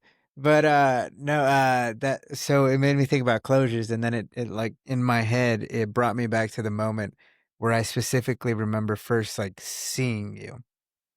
Really? Damn. What the fuck? Seeing you, like I don't know you. I don't know the first. I just know that the first time I saw you, it was like it. I don't know. It's imprinted in my head. Like you were on top of your laptop was on top of a robot, and like you were like thinking about something. You kind of reminded me of a groundhog a little bit. Like you're up at a hole and you're like here, and then you're here, and then you're here, and then you're here. Yeah. Oh shit. That's me. Oh, yeah. And but my first impression, just looking at you, my first impression was negative. I was like, this guy, this fucking guy. Yeah. We haven't approached it yet, so it's a mother. Yeah. Yeah. Good fact. Thinks he's all that. Yeah. Thinks he's the greatest of all time or whatever. I mean, thank you. No, no. Yeah, but I think that happens with a lot of people where you automatically have assumptions about people, no matter what. It's kind of it's an automatic thing. It's a Obviously, survival mechanism. yeah. Obviously, you can learn how to suppress that, and obviously, you shouldn't like judge people based on like their first glance at them. But yeah, it was a very distinct. I think it's imprinted in my brain because of how wildly off I was. Off from what? Off from like whatever my first assumption was of you. Uh-huh. Like, because I just judged you based on looks. Yeah, whatever I saw of you in that 5-second span. Yo. Yeah, man. You know, that's something that's something that's not talked about a lot is like respect in the workplace. Yeah. Like people talk about respect of like, oh yeah, like you gotta treat people with respect. It's like you gotta gain rapport with your guys. Yeah. If you're gonna work with technicians, you're not gonna just work with them when it inconveniences you. You gotta be with them in good and bad times. You're gonna trauma bond a lot. We do that a lot. That's probably why we're good friends, I think. Is there's probably a memory out there that we're suppressing. I know there's a lot that I am. Yeah. And I do remember the moments in between a really big breakdown. And then you're like talking shit, like saying something funny, or you're like making the situation better rather than worse. And you're being helpful. You're not being like, what can I get you? No, you're like, all right, cool. Like you hear somebody saying something and you're like, all right, do you need that? Like, yeah, can you order from spare? Like without even, like what does this need? That same logical approach that I was saying earlier is like, what's missing for this condition to be true? Then you fill in that gap with yourself. Yeah. And like a task that you do that. It's like, okay, now what we need to find out is that. So while he thinks about his way of going about it, I'm gonna also try to figure it. But if you have, and this is like I think this is a thing, if you're not involved with a breakdown, right, you shouldn't be ordering parts. That's something I learned, like me and Travis learned the hard way. If you're not involved in the breakdown, don't order parts. Another thing something that I've learned is that more heads never, most of the time, more Too many heads. hands in the cookie jar. Yeah. Those type of breakdowns, I have never learned much from it. All I've learned is that it's too many cooks in the fucking. Too many cooks in the kitchen. But it's like one thing that I'm really big on is labeling. There's not a thing. I mean, maybe now the. Oh yeah, me and Walter were debating back and forth on this, on what should a pendant have the label of whatever robot number it is. Yeah, but you switch pendants a lot. Yeah, yes, exactly. I agree, 100%. They shouldn't have the sticker on there, right? Why have the sticker on there? That's a great point. Maybe for Fanics, yeah. Not even Fanics. Fanics, yeah, because the Fanic won't say the name of the robot on the top left corner of the screen. Kuka does. Kuka always has it. It says that they're like, is it a material handler? Is a what? That's a safety thing, I think. And that on Kukas, you don't need to label pendants, and how often we crash into them is insane. Yeah. But the fact that, and the Fanic pendants don't get interchanged as much as the Kuka ones. I think we could always do a better job at putting pendants up on the sides of robots. Yeah, like but labels are bullshit. Even with the Fanic ones, the first the description of every program has a robot. A lot of people skip through that description. Huh? I mean, or when you're in that program, you're at a handshake and you're like, oh, I skip the handshake. Which, ladies and gentlemen, shout out skipping handshakes. Don't skip a handshake unless you know what you're doing. Shout out skipping handshake. And if you do, be honest. Be honest. Please let us know that you skipped the handshake. And don't be like, well, I don't know, I was running. Because then... That and simulating bits. We end up crashing instead of you. And then the breakdown is going to take even longer. So let us know. I'm talking to the camera so that they know that you skipped the handshake when we show up to a call one day. That's good, right? It's great, yeah. Another thumbnail. Yeah, man. Why the did we get back into work? We were talking about atomic bombs like a few minutes ago. we were so close. It's like the event horizon. It's a black hole. We're talking about work as a black hole. It's hard to escape it. One thing that helped when I was living with Dylan in California. Mm-hmm. Shout out Dylan. Dylan, he crazy, but he cool. You know. He's Venezuelan. Yeah. Yeah, for real. You know, I've known him since I was like in kindergarten. I've known Dylan since I was in kindergarten. Mm-hmm. I think what made us, oh man, craziest story. I mean, I could tell you that later, but how Dylan became a controls guy. Uh-huh. Dylan's story. I want you to have him on the. Let's do it. You gotta have Dylan. Shout on the out podcast. Dylan, where you at? I mean, me and Dylan usually have podcasts at work, honestly. Bro, Dylan's crazy, bro. He's dope. Yeah. You gotta have him on the show. He's a really good. Mm-hmm. He's a good voice. He'll know how to. I mean, you'll probably end up ranting with him. Mm-hmm. But That's what this all about, man. What were we talking about though? For I forgot. Why we got back into talking about work? What we're kind of talking about? Story with Dylan. How he got into controls. You want to go into that? Let's do it. Okay, so I think this is probably the most interesting because me and Walter were talking about this too. Is that like the becoming of age of each like person that we know? Like if we see them like up here, at some point they were down here, and like how the fuck did they get there? You know, everybody wants to hear the origin story. I think. yeah, it's an interesting one, especially Dylan's. I could tell you mine, but I'd bore you. Mine is more like a fucking, I don't know, like a success story of somebody that was doing everything physically possible and was in the right place, right time. And I think that's like a lot of success stories, and it's not that exciting. But Dylan's, he crazy, man. He fucking crazy. So I was in senior year. Remember, I'm a mechanical engineer. Senior year, or barely senior year, like college, not high school, but senior year college. And I have a senior design project with a team of 4 people. There's a senior design project that we got to do. It's like our final project before we graduate. Like before graduation, you work on this project all semester. I think it's 2 semesters long. The first semester is planning. The second semester is actually making the thing. You got to do a thing. You got to either bring a product to market, or you got to improve on a product and like bring it to market. And you have to kind of show all of the things, like testing, like things that make you a mechanical engineer, like fucking put it on Google or whatever, but what makes a mechanical engineer? Which is mainly like modeling, designing, and like having a certain purpose. It's almost like being an inventor, at least at the end. How would you describe a mechanical engineer? Insane. Mechanical engineer? Think problem solver with a knack for machines, building stuff, from cars to coffee makers, using math, physics, and a ton of creativity. Kind of like an inventor, yeah. What made you think of that? You don't ask me questions.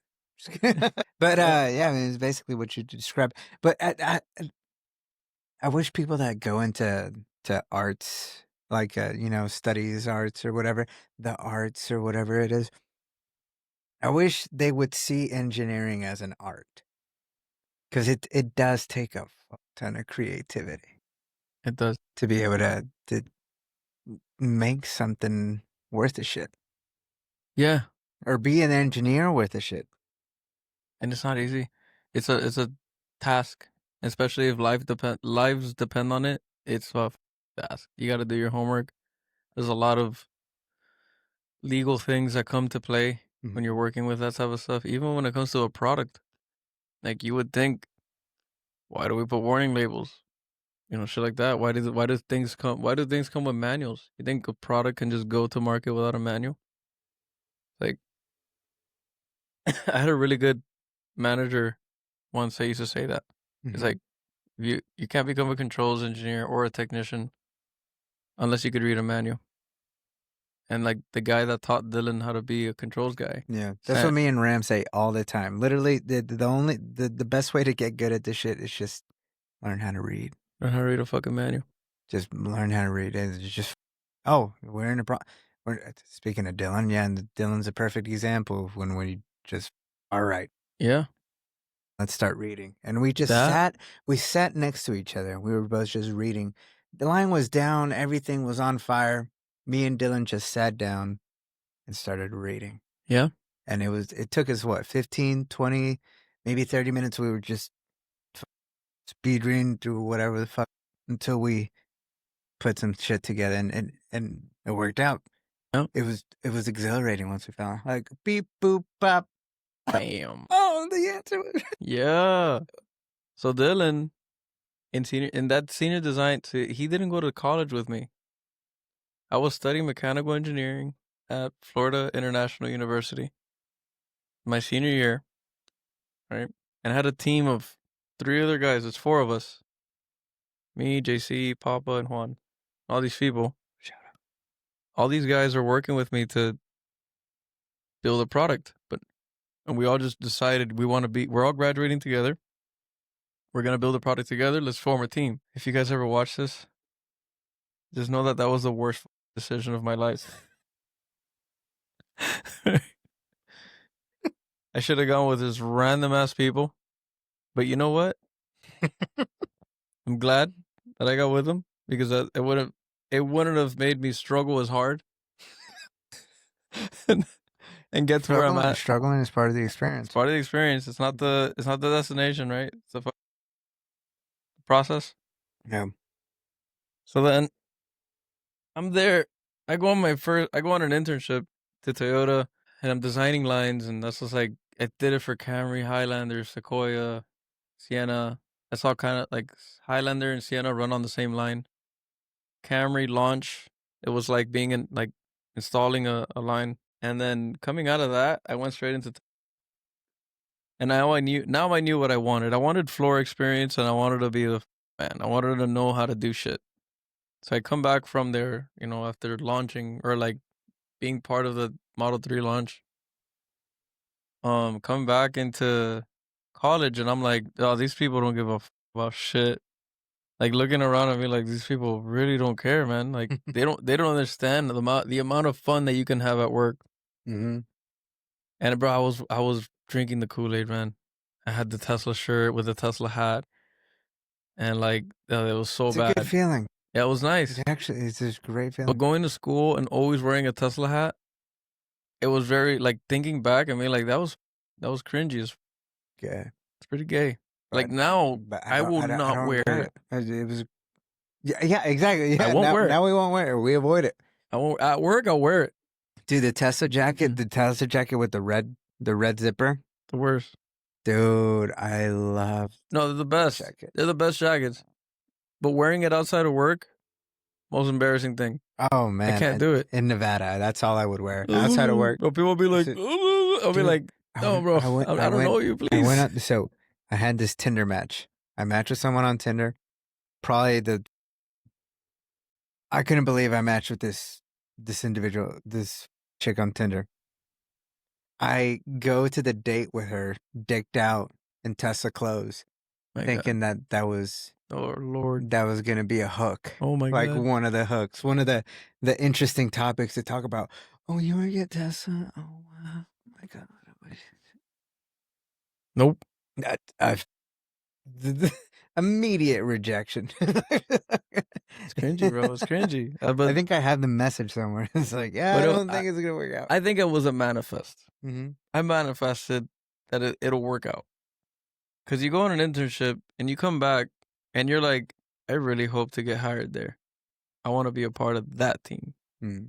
Like I worked at one point in Toyota. I was a part of a safety engineering team. That was like the guys that set the standard.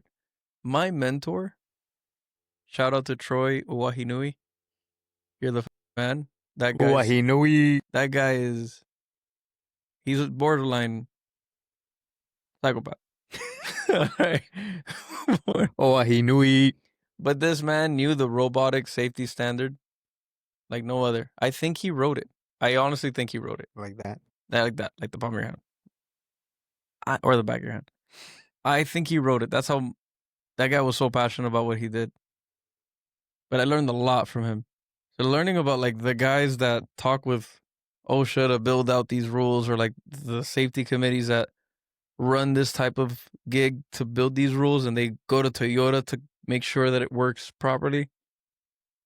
And now every company follows it. Tesla follows that type of stuff. But like we're not working directly with the guys that write the robotic safety standard for the world or for the US. We're not working directly with them, but Toyota is. They know what they're doing. You know, they've been doing it for a while. Blah blah blah. They're all about safety. It's built in. All that. It's part of their culture. Right? It's part of our culture, but that pillar, remember that we were talking about, the string that holds up the whole building. Well, for safety, we're pretty big on like the things that like the minimum criteria, like lotto and all that. Safest cars in the world. Wait, what? And the safest cars in the world. I think that makes up for it. But like bollards, for the love of God, I'm like, dude, ballers are expensive as fuck. Yeah, and they're annoying to install. Because once you install them, yeah, it's great until they gets run over, and who's gonna maintain that? Like who right now? Who's our concrete person? We don't have a concrete person. You will break a bollard, that bro. There's so many bollards I could walk up to and be like just move it, and it'll just like because they've ran into it so many times that no matter what you do, no matter how big of an anchor, final line like that, bro. Those ballers don't last. They've reinstalled those ballers, but like it's not. And the crazy part is that people don't get hit because they're like, you think it's the PC people that are just crazy sometimes. Like, but they're doing their job. They're going as fast as they physically can to get the parts where they gotta go, which is dope. And I prefer that rather than 1,000 bollards and AGVs. I don't want AGVs yet. You know what AGVs are, right? Yeah. Imagine if automatically guided vehicles. Yeah, for the people. But when you're pulling AGV is going to take its time. It's going to have a route. It's going to, like it knows it's predefined. But these PC people, you know what? I bet you that's the thing is that we do it in such a way where we minimize space that much that an AGV would have to learn that, or we'd have to teach it that path. And we've done so good without AGVs. It's crazy. Like if you're a 30-year-old car company, keep using them because you're killing it. And that level of efficiency is unmatched.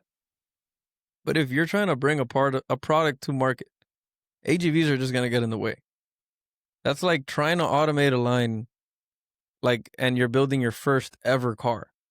You're trying to make it fully automated without any people. You're going to have so much complication for a car that's not even at market. But if you're trying to get to market, people know, man. People will give you feedback. People will change your design. People will make your car easier to manufacture if you just listen to them. Your machine is the people. And it's something that I used to preach. Believe it or not, I was a supervisor for technicians at one point. It's probably like year 2. Year 1 of working in Texas. And they were like, oh, we got to hire a maintenance team. I was like, all right, yeah, cool, let's hire them. And they're like, they're going to be under you. I was like, fuck. I was like, shit. And at first I was hiring all of them. I was like doing the interviews and all that shit. And like I've learned from the first guy that I interviewed to the last guy that all my interviewing skills have changed. It's like the last guy was like not top notch. The first guy didn't know his ass from his thumb, whatever. What is it? Ass from his hand? I don't know what the fuck expression is, but he's learned. I've learned, and I can see that. But let's go back to Dylan. Yeah. I was working in the senior design group, 4 people, and not one of them, other than myself, I'll be honest, because I came up with the idea of what we're gonna build, and we all had a vote. We all put in kind of like what we want to do, and then we all kind of voted on mine. I mean, everybody's gonna vote for their own, but if you see that somebody's idea is dope, then do it. So imagine if somebody came in with that level of energy, like this is something that needs to be done. Yes. I was in one meeting with long ago. I'm not gonna say the name of the integrator, but an integrator that we now work with, and in the meeting, my manager at the time, which I won't say his name either, was like, you know what would be great if you had a robot that would drill all of the anchors at size to like a 10 millimeter, or not even a 1 millimeter tolerance. Shit, I'll take a 10 mil tolerance, but a 1 mil tolerance. So imagine instead of having that machine that you push out that's like the size of this, probably double the size of this table, it's like a beam, you pull up the layout, and in the layout, everything is referencing like one building column, like one column. And they put a little nut and like with tape on, and that becomes like the thing that the table uses as a reference. So like you have this thing, it's like a gigantic push cart, laser gets brought out, and then it looks at that one column, at that little nut, and it's kind of like to zero itself. Now you're zeroed. Now you know relative to that beam how to show where all of the, on a real floor, like from AutoCAD to the real floor, where every one of these anchors needs, to be. And now somebody has to do one of the two things. The old school way was you drill. Damn, to the millimeter. How close is it right now? About a millimeter. It's that precise. According to the 10.10 millimeter. Like it's supposed to be 0.10 or even less. 0.10. Is that the standard? Is that what? A lot of it has to do with like the laser strength and how good the 0 point is. But that was part of our research in our senior design project was coming, like what I wanted to do. Okay, wait, let me say the idea. And it hasn't been brought to market to anybody. Yeah. Like, this is still a product that anybody could build right now and make a ton of money. But actually, no. I think there was a small one that somebody showed, or one of the 4 guys showed me, or one of the 3 guys other than myself showed me. Like he sent me a link on Instagram. But it's, imagine instead of that laser, and then you have a guy coming and he has to put a sticker on every one of those holes with the correct size. And then you could bring the laser somewhere else, and then you can have the guy mark the holes with a sticker on the floor. You've probably seen those stickers before. And then somebody comes behind him later and starts anchoring. And there's another guy most of the time, or the same guy. Now, while he's anchoring, there's a vacuum behind him. So there's already a minimum of 4 people involved in this process. Okay? And sometimes the person doesn't put the sticker in the correct spot. So if you're trying to land the fixture that there's no way to really quality check that unless it's just random, right? Or you put a lot of tolerance into your design. So like the holes of the fixture that go to the floor, that can have a tolerance. The robot base, like the holes on the anchor holes on the robot base, have to have a tolerance. But if they're like tight, then that means that laser has to be exact. Because they usually do that, and then they grab like a not tape measure, but like a little bit more than a tape measure. It's like a string, and then they go looking, from there, like to see that it's correct. But the product was a AGV that drills, vacuums, and has all the anchor holes, and it does it through the layout, and it finds its own fucking reference, bro. Its own 0. It figures it out. It's like, all right, there's a column. I'm going to go to that column. I'm going to bump into it like a Roomba. That's my 0. Everything else after this is referencing that 0. So every time that it does a hole, comes back and bumps into the wall, make sure that it's at that 0, goes to the next one. And if it ever, at any moment, it has 1 millimeter count on one of the encoder wheels, then you know that you're not at tolerance. And now you have 2 options. You as the operator of this machine that is extremely deadly, because it's drilling gigantic anchor holes into the floor and a vacuum. Well, I mean, what if what if this, instead of having to add all that complication to it, what if it was just a sticker applier? My senior design project. That was your senior design project? Instead of a sticker, I mean, we did it at scale because that's a hell of a device. But it was a permanent marker. I mean, it was an expo marker. So it was like designing the thing that made the expo marker, and I did it with magnets and like a servo motor with Dylan, and we designed like this whole carriage. Like Dylan designed the whole carriage of how the magnets get stacked up, and then so there's no spring, it's just a magnet, so it's just floating, and it's all 3D printed, like the whole system other than the magnets.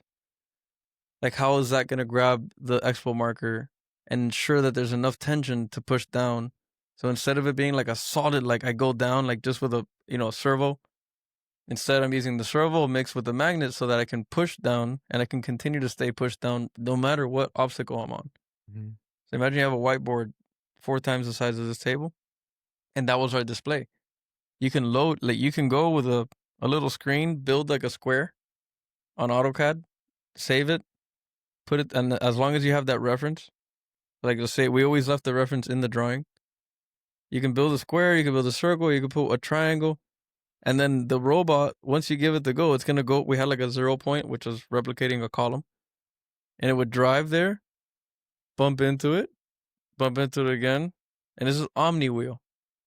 And from there, it would start doing its marking. Like it'll go to the first point and then come back and bump into it. Omni wheels are horrible.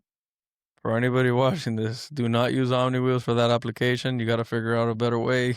It sucks. Maybe Mecanum, maybe, I don't know, like Tank Drive, but you just need a way to constantly have that reference. That's the trick. Knowing where that 0 point is. So you have the magnet. That's a whole assembly on it, like a sub-assembly, I guess, on its own. And then you have the body of this thing. This thing has to be able to carry the batteries, the motors, and then go and have the brain to convert your AutoCAD into a reference, which was your whiteboard, and then find your 0 point and constantly do that at that millimeter tolerance. That was a senior design project. It was a proof of concept. Can it do it? Is there a thing that can do this? It's like, yes, there is. And that company showed us, I got the idea because like a week before I left my internship, that company showed us on the screen, like, this is the concept. This is the design. It's it's almost like half the size of this room. And they used it during Texas, like install. And it's like an extreme vacuum that it sucks itself onto the floor. It starts to drill the anchor. And while it's drilling the anchors to the 0.10 mil or whatever the hell tolerance that it has, some crazy tolerance, it'll be drilling. So not just marking, this thing is drilling the anchor. And you'll just do, let's say like a paint line, you have a ton of columns and that have to get landed. And these aren't little tiny anchors. These are fat boys, like 3/4, more than that. Anything over 3/4, 1.5 inch anchor. Look. So this thing has to go all night and you have one guy supervising it with an iPad. He's just sitting there and that's just running. My manager said that he would pay like some crazy money at the time. It was like, he would pay like $3 million or whatever for that. You know, just for the rental, just because how fast you can drill all your anchors when you're installing a line. That's the thing about working with us. Like you have to, your turnaround has to be short, but you got to do a big job. You got to do a good job to continue to work with them. But that turnaround, you got to be able to come in and be ready to install a line without as little hiccups as possible. If only integrators would actually praise, like really run in, like do that, they can make a lot of money.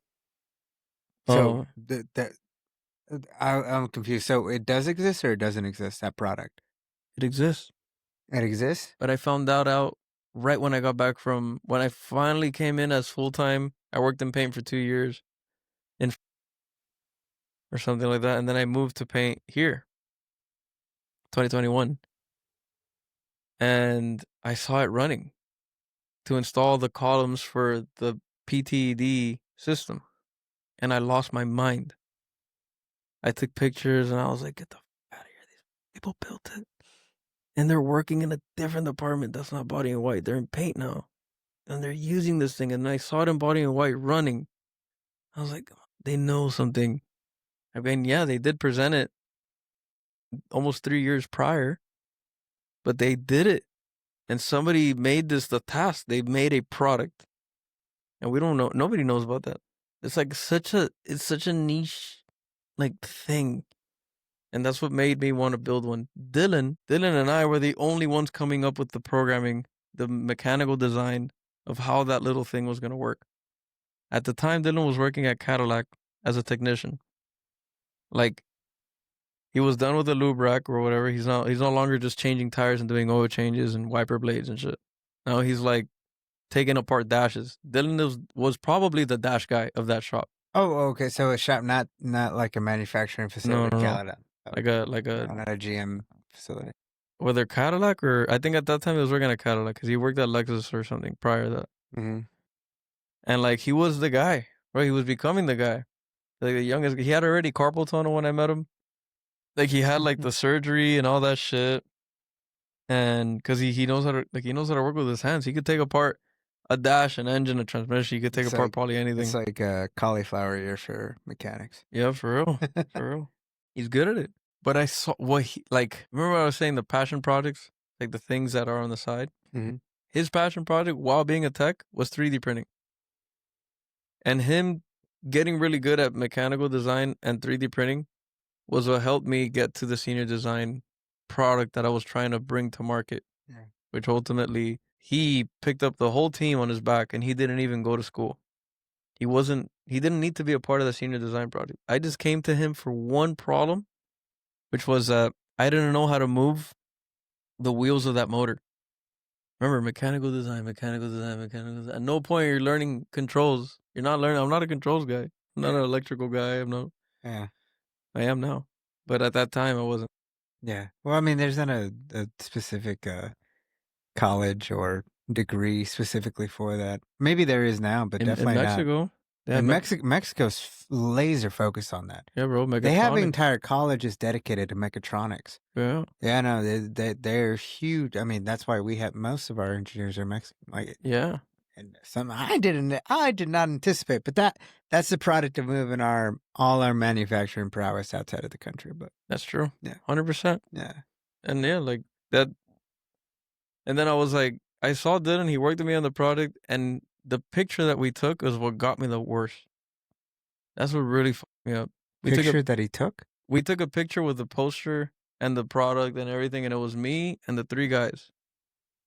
And Dylan wasn't in that picture. He wasn't? No, because again, he wasn't in the school. He wasn't enrolled at FIU. He was just helping me. Oh, but you're talking about like the official picture. Yeah, Oh, yeah. I thought you meant like the only picture you ever took ever with the team. Actually, no, that too. Hey. Yeah, and that hurt. That hurt me. Yeah. I don't know how it I don't even know how Dylan feels about this. To this day? To this day. But that hurt me because I was like, that needs a credit. And for that, on the official, like if you were to go to FIU and open up the files and find the senior design project for that year or that semester, on the official paperwork, I threw Dylan's name on everything. On the big ass, not the big ass, but the poster that we had to do, which was like summarizing it, even though nobody reads that shit. But the summarizing of it, I put Dylan's name. On the physical, like while Dylan 3D printed what he printed out, like the top, like all of the frames that hold up the stepper motors, the wheels, all that, the battery, the screen, the little Raspberry Pi, all that shit, that was all Dylan. Mm-hmm. Even the design, like he even made like a case for it that encapsulates the whole or whatever, like so that you don't see the inner workings. You just see the line, like behind the robot. You see the line. Yeah. Like you see the dots on the board, like for the anchors. Yeah. If you left it long enough, it'll build out whatever the fuck. If you wanted to, you can put in a drawing. Like you could put in a happy face, and it'll build a happy face. And I would not have been able to do that without Dylan. And because of that, I was like, this motherfucker knows a lot. He was programming up his own Raspberry Pis, like to be like little servers, and to be like, all right, from my bed, I want to be able to watch, because he didn't, like at the time, smart TVs weren't like the norm. Like I want to be able to watch this. I want to be able to play that or whatever. So he'll build a Raspberry Pi, connect it to his TV. Then you have another one for his 3D printer. And he's remoted into all this shit while we're at Home Depot looking for some shit. He's looking at his 3D printers, like how it's running, because he's set up a Raspberry Pi on his printer, like Octopi. I was like, he knows too much about communication. He knows a lot about mechanical shit. We're like the same person. Like we have like the knack. You know what I mean? And when I finally got to paint in like 2019, like as a full-time employee, I think I worked 2 months, and I was like, I talked to the manager, and I was like, you guys hiring techs? Like, yeah, we're always hiring techs. I was like, I got a guy. And I brought Dylan from Miami to California. Oh, because of that? Because of that. Did you have to convince Dylan, or was he down immediately? He was down, bro. He was ready to get the fuck out of the dealership so bad. You're actually carpal tunnel, bro. Mm-hmm. And like, you're getting paid $30 an hour to take apart a dash. I don't think I don't know.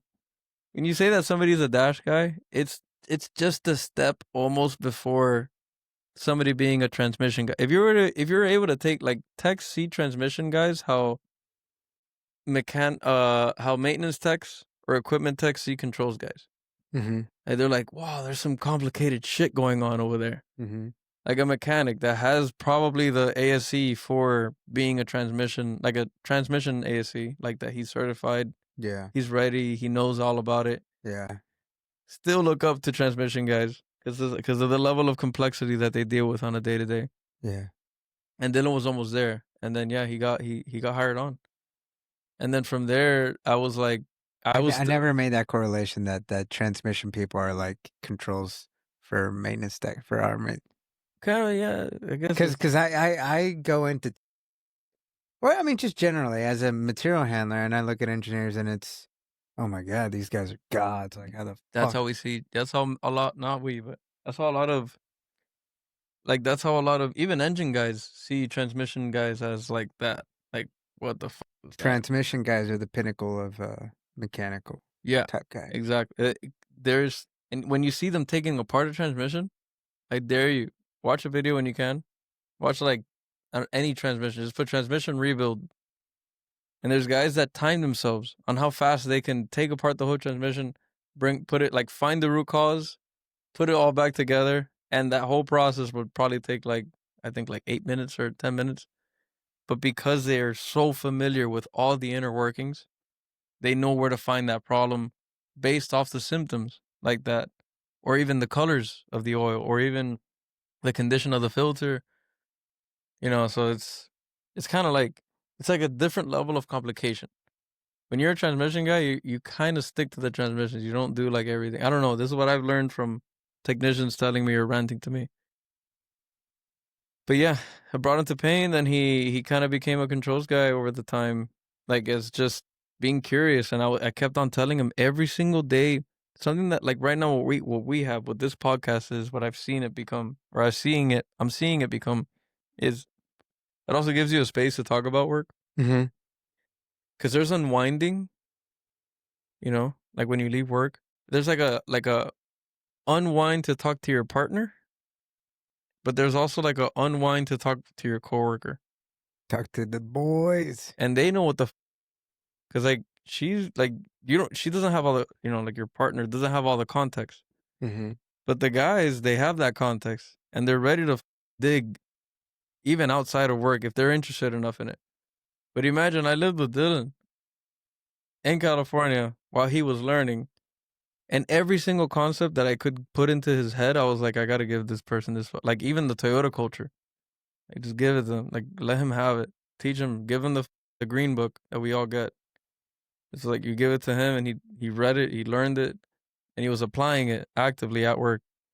And on top of applying it, he was just trying to do shit. And Dylan was the tech. Like, he was the squeaky wheel. I think that's what ultimately made him, like, be where he's at today, is that he became the squeaky wheel. He is the squeaky wheel still.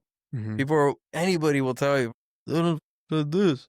I gotta tell him, like, bro, like, chill. But he is the squeaky wheel getting the grease. Like, he was big He on... is the squeaky wheel, or he is the guy who takes care of the squeaky wheel? No, he is the squeaky wheel. He's, like, the guy that's gonna get the attention.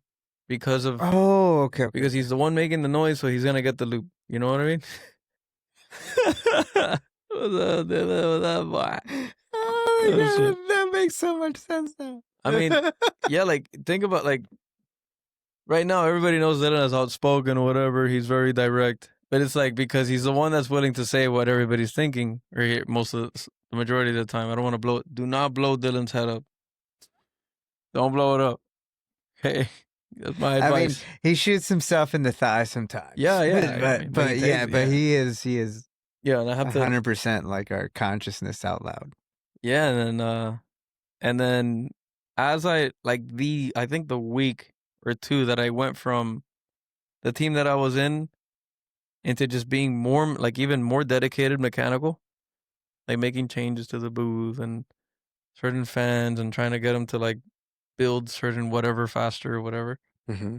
Like, doing what an actual mechanical engineer should be doing, I think, in a manufacturing environment. Dylan was picking up on the control side, which is exactly what I was hoping for him. Mm-hmm. Why were you hoping controls? For Dylan? Yeah. Because of all his previous experience. Okay. You know, like, Even though he was more of a mechanical guy. yeah, but But he was able to tie everything together. There you Yeah, go. okay. He even had, I think he was on track to finish what they call a CNA. It's like a network. Certified nursing assistant. He used to clean old ladies' diapers. Really? No. It was it's like a network course, but I think it also shares the CNA acronym. That's what I hate about acronym. Now I don't know what it means, but I do know what the They're other one. supposed to be illegal at Tesla. Jeez. And people don't see it, but like network is a whole other field. Mm-hmm. Me as a controls guy, quote unquote, I'm not actually a controls guy. Mm-hmm. I see network people as like the controls guy. I'm like, I want to do that. That looks dope as hell. Mm-hmm. That's just hard as. Do you know? Hold on, before I lose this thought. What made me understand networks? Well, not networks. I don't even. Never mind. I don't understand networks at all. But what made me understand the difference between X1, X2, X3 was mushrooms. Mushrooms? Why? How the I was tripping balls, dude, and I went to the bathroom and I sat on the toilet and I was just thinking on the toilet, and then all of a sudden it all made sense. Fuck yeah. It was like fuck. Well, who explained it to you, or what? How did you learn it? I told you. You, yeah. Damn. You. Good, because I've given that explanation a lot. Yeah. I'm hoping other people pick up on it. Yeah, and I've taught it to so many people. Yes, I sometimes have to show. There's a contractor with us right now, and he was like, "Why do you guys always call it X3? Like some people call it X3 or X1." Mm-hmm. And I'm like, "Come here, like, let's just go to the PLC. I'll show you. Go to the PLC. I open up the lid. Like, what do you think that port is?" He's like, "Oh, I guess X1." I'm like, "Right. You see that other teal cable? What do you think that one is?" "Oh, X3. All right, where does that X1 go?" "Oh, that's your local." "Oh, where does that X3 go?" "Oh, what does teal mean?" Like they never get on. It's like, what does the teal color mean? And they're like, "Isn't that normally like plant connection?" "What's your X3 then?" "Oh, plant." There you go. We built. Are you saying people that don't know, like engineers or technicians? Yeah, either engineers or technicians. But this is a contractor. I don't think a whole lot of people know the difference between like the teal and the green. There's a new standard. There's a new standard coming out, but I worked on it first too, and it's awesome. I need to learn how to make a standard. No, that's it. I think like as in it's the existing standard, but just upgraded. So it's a new revision of the standard. No. I'm saying I need to learn how to make it. Like who decides on a standard right now? The standards committee. The standards committee. How do you make a standards committee? How do you convince a standards committee? How do you convince? I want to make the standard for dude. Question. How you would have to find is there an existing standard for it? No. Everybody does their own thing. Well, what is RCA? What is it? Root cause analysis.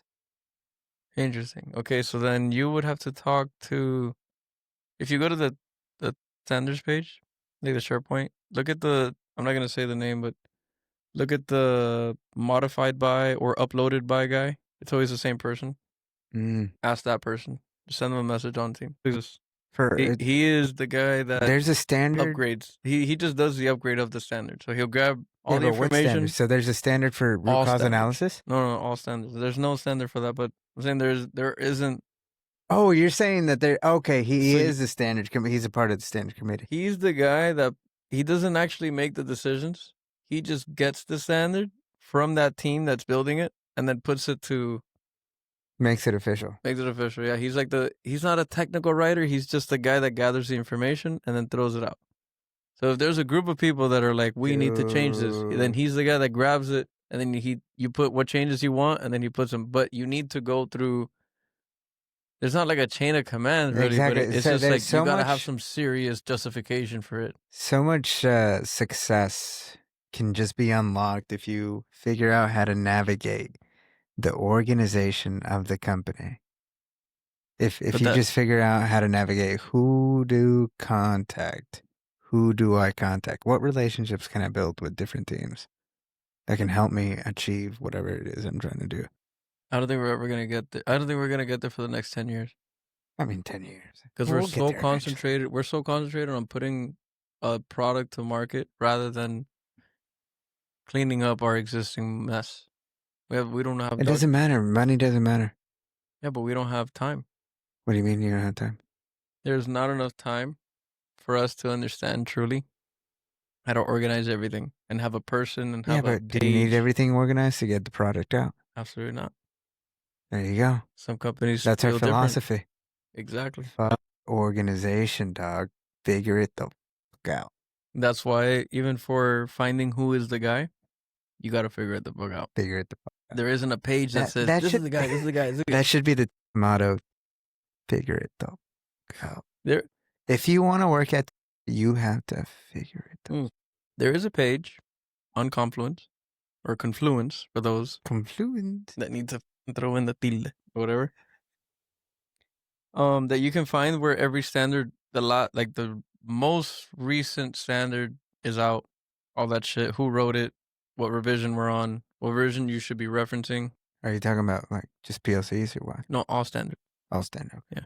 So like you asked if you wanted to add a standard. Mhm. I'm just telling you, go to this standard SharePoint, and then you'll find the person that recently modified it. Send them a text and be like, "Hey, is there a standard for this?" And you'll go from there. I promise. I feel like a SpaceX Starship right now in my mind. I agree, bro. There's so much bullshit. Bookmark. Yeah. Then, but yeah, that's the. I think I everybody. say that so I could come back to this exact moment before I sound crazy. Like, oh, what the fuck are you saying? To finish on Dylan's thing. While I left, or not even while I was still there, he was already working on, like I was working on a big project in the mix room, in the paint mix room, which is crazy because everything has to be X-rated or like explosive, like proof, pretty much. Mm-hmm. You would think that's easy.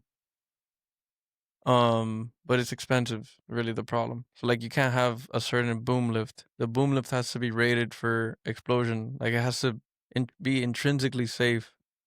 So it has to have certain components added to it, which is like forklifts. You can see them. Like if you're on your way, if you cut through paint to go to GA from Body and White, there's a few forklifts there that are X-rated, so they look a little different.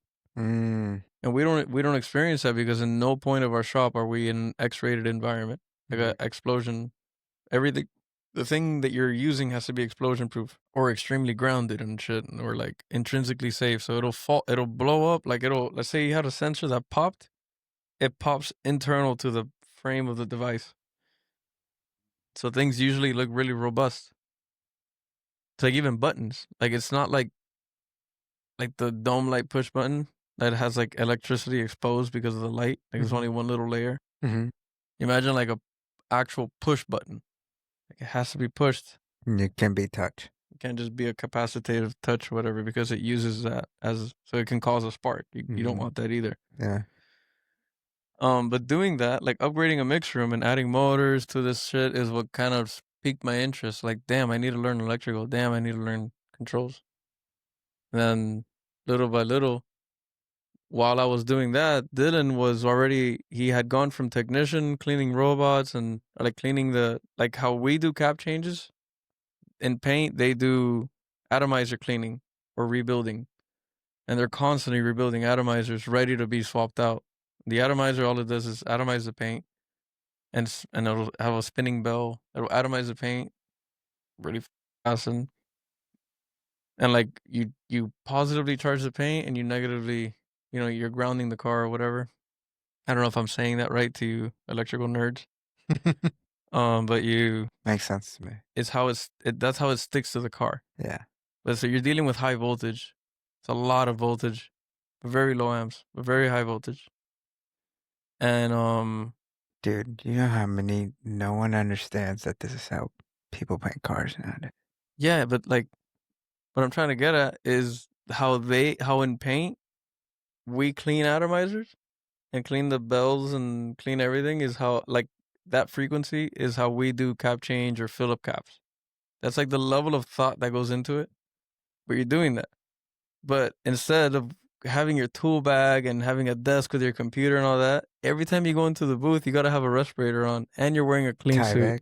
Yeah. And you're wearing this fucking suit. So it's like you're not really in the clean room, but you kind of are in a weird way. So it's more to protect the chemicals, whatever, going from your body to the car or the car to your body. But it's also like the fumes and like if you drop a tool, like you got to have grates because how is that air going to escape? There's, it's going to go from the top down or the bottom up, one way, but the air has to escape. So you're walking on grates. So if you have your tools and it falls, like you never go back for that shit. You just leave that shit there. And even then, the tools themselves have to be X-rated. Like you can't you gotta have like brass, right? I don't know if it's brass, but like brass channel locks and brass. Like that's why they make that shit. It's because you gotta be in there. Because there's also little cameras. I don't know, like the thing that the system, like the CO2 system, in case there's a fire or the deluge, which is just your sprinklers, they're at like high alert in paint booths. Because paint booths are known for, because you have that high voltage. It's a bomb. It's literally a bomb. Atomized gas, like VOCs all over the place. And then you have high voltage between the car and the bell that's spinning super fast, creating all that like static, so you're thinking of that. Like you get a high voltage fault on a paint robot. You're like, what the does that mean? And it's just like how we get collisions almost, or like near collisions, I guess. Like on a Fanic, it's like because you're getting that close, and that's the only way that the robot knows. Okay, I'm too close to the car. The car's not in the correct position, or the hood's not in the right position, and I'm trying to paint. So then you get voltage. You're like, It's looking for high voltage. High voltage, yeah. So it's the electricity between the car and the bell. Dude, like it is the most I've learned in so long, dog. And that's some shit. And like you deal with that's a normal. You're like, all right, well, how do we deal with like near crashes? Jog the robot back, home it, start over. That's what we do in paint. It's like you jog the robot back, or sometimes it's the car not being. It doesn't fuck up the paint. It you have to start over the process. If it's a tracking station versus a stop and go, that's the biggest distinction in paint shops. So if you ever look at a manufacturing video like Audi, Mercedes, GM, whatever, and you compare it, and different parts of Tesla do different things. But like how we have stop and go at Respot Framer, blah blah blah. I guess it goes to the next station, pin shoots up, or the body drops onto the pin, and then the robots start welding like the datum the car, or to zero the car. Paint booth have that where you go in, pin goes up, you don't really drop, but you're on a paint because you're on this paint skid. You're not gonna do shit, but you're already on the paint skid. But you get centered with the pins. And then your robots know car's in the correct position. So if I have a material handler robot in paint that, like, let's say holds open the door while another robot comes in and sprays the door. Yeah, like I know that, like stop and go, you're less likely to get a high voltage fault. But there's what they call a tracking station, which is the ultimate body shop thing, by the way. Imagine if instead of a pig and drop and how we do stop and go through our framer and respot, this would take a lot of money. But it's doable. And there was a study. If you ever want to see it, I can send it to you. It's from old, like 2017, not even 2016, 15. My manager made a presentation, or at least my mentor, manager, whatever, made a presentation of like the difference between a stop and go main line versus a tracking main line. And like you would have to have robots that are moving on an axis while like welding because the car is always moving. So tracking is that. It's just always moving. It's like final line. Yeah. It's always moving. So now your robots have to account for that. And there's a limit of when you can start and when you can end. So in paint, and everybody and their mothers will tell you that tracking stations suck a huge bag of dicks. But it is efficient. I'll give you that. So imagine if recovering, I can't imagine. It's a nightmare. And really, stamping already figured this out. And I'll tell you in a bit. But when you're tracking, your robots are all on rails. All your robots are on rails. Majority, I mean, not the material handler ones, because they have that. Material handler robots on rails that are holding open your door and you're continuing, and the other robots in the back spraying, and then once it's done, you get that handshake and you close the door. Like, that's the thing. There's a hood robot, like a hook. It's a literal robot with a hook on it. That's it. Opens it, paints, comes back down. That's why we put hood jigs and liftgate jigs at the end of final line. That's why we send it over there, because that's where the robots like that hook, like there's like a little hole and shit. Interesting shit, right? Mm-hmm. But in tracking stations, there's like how we have like tack. I mean, what do they call it? Tack and respot is that's what they call it in Toyota. Where like framer and respot. And a lot of technicians, oh man, I wish a lot of technicians knew this, but a framing station is like a tack station. You're tack welding the car together. You're just holding it dimensionally together. That's not what fully finishes the car. You still need a respot. So you re-weld, like spot weld it. Mm-hmm.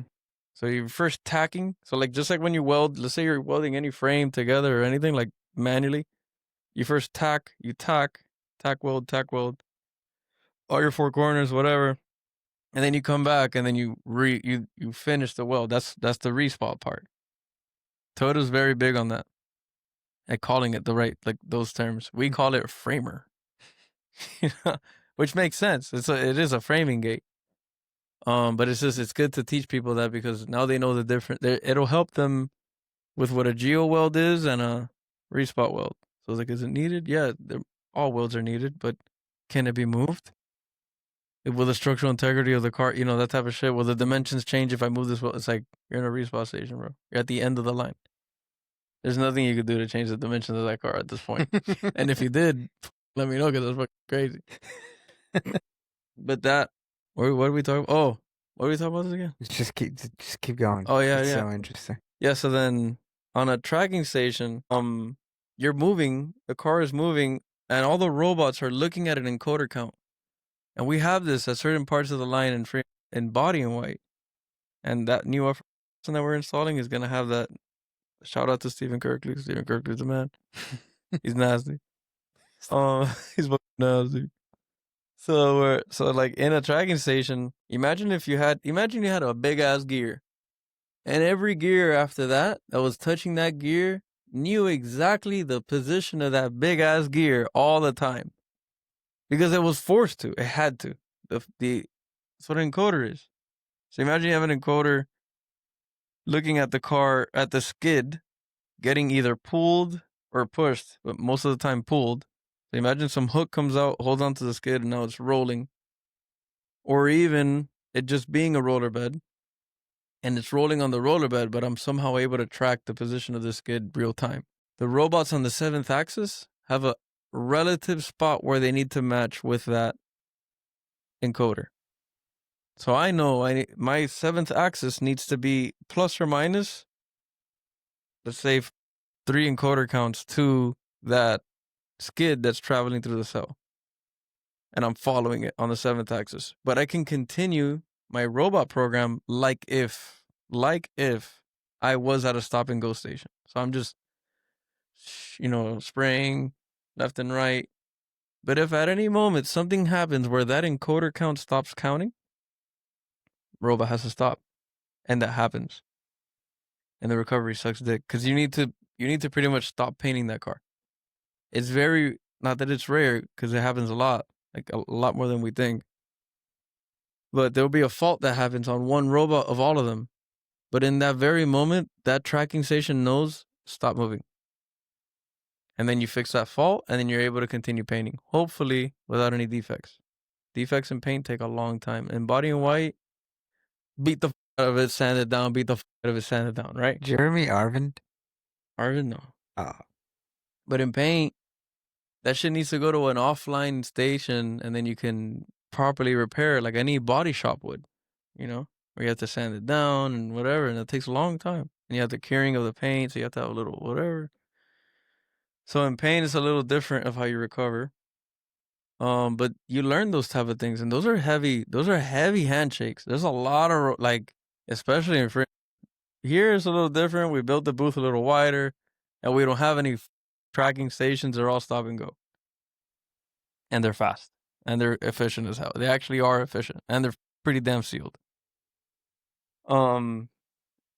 Relative, my knowledge to, isn't versus Texas.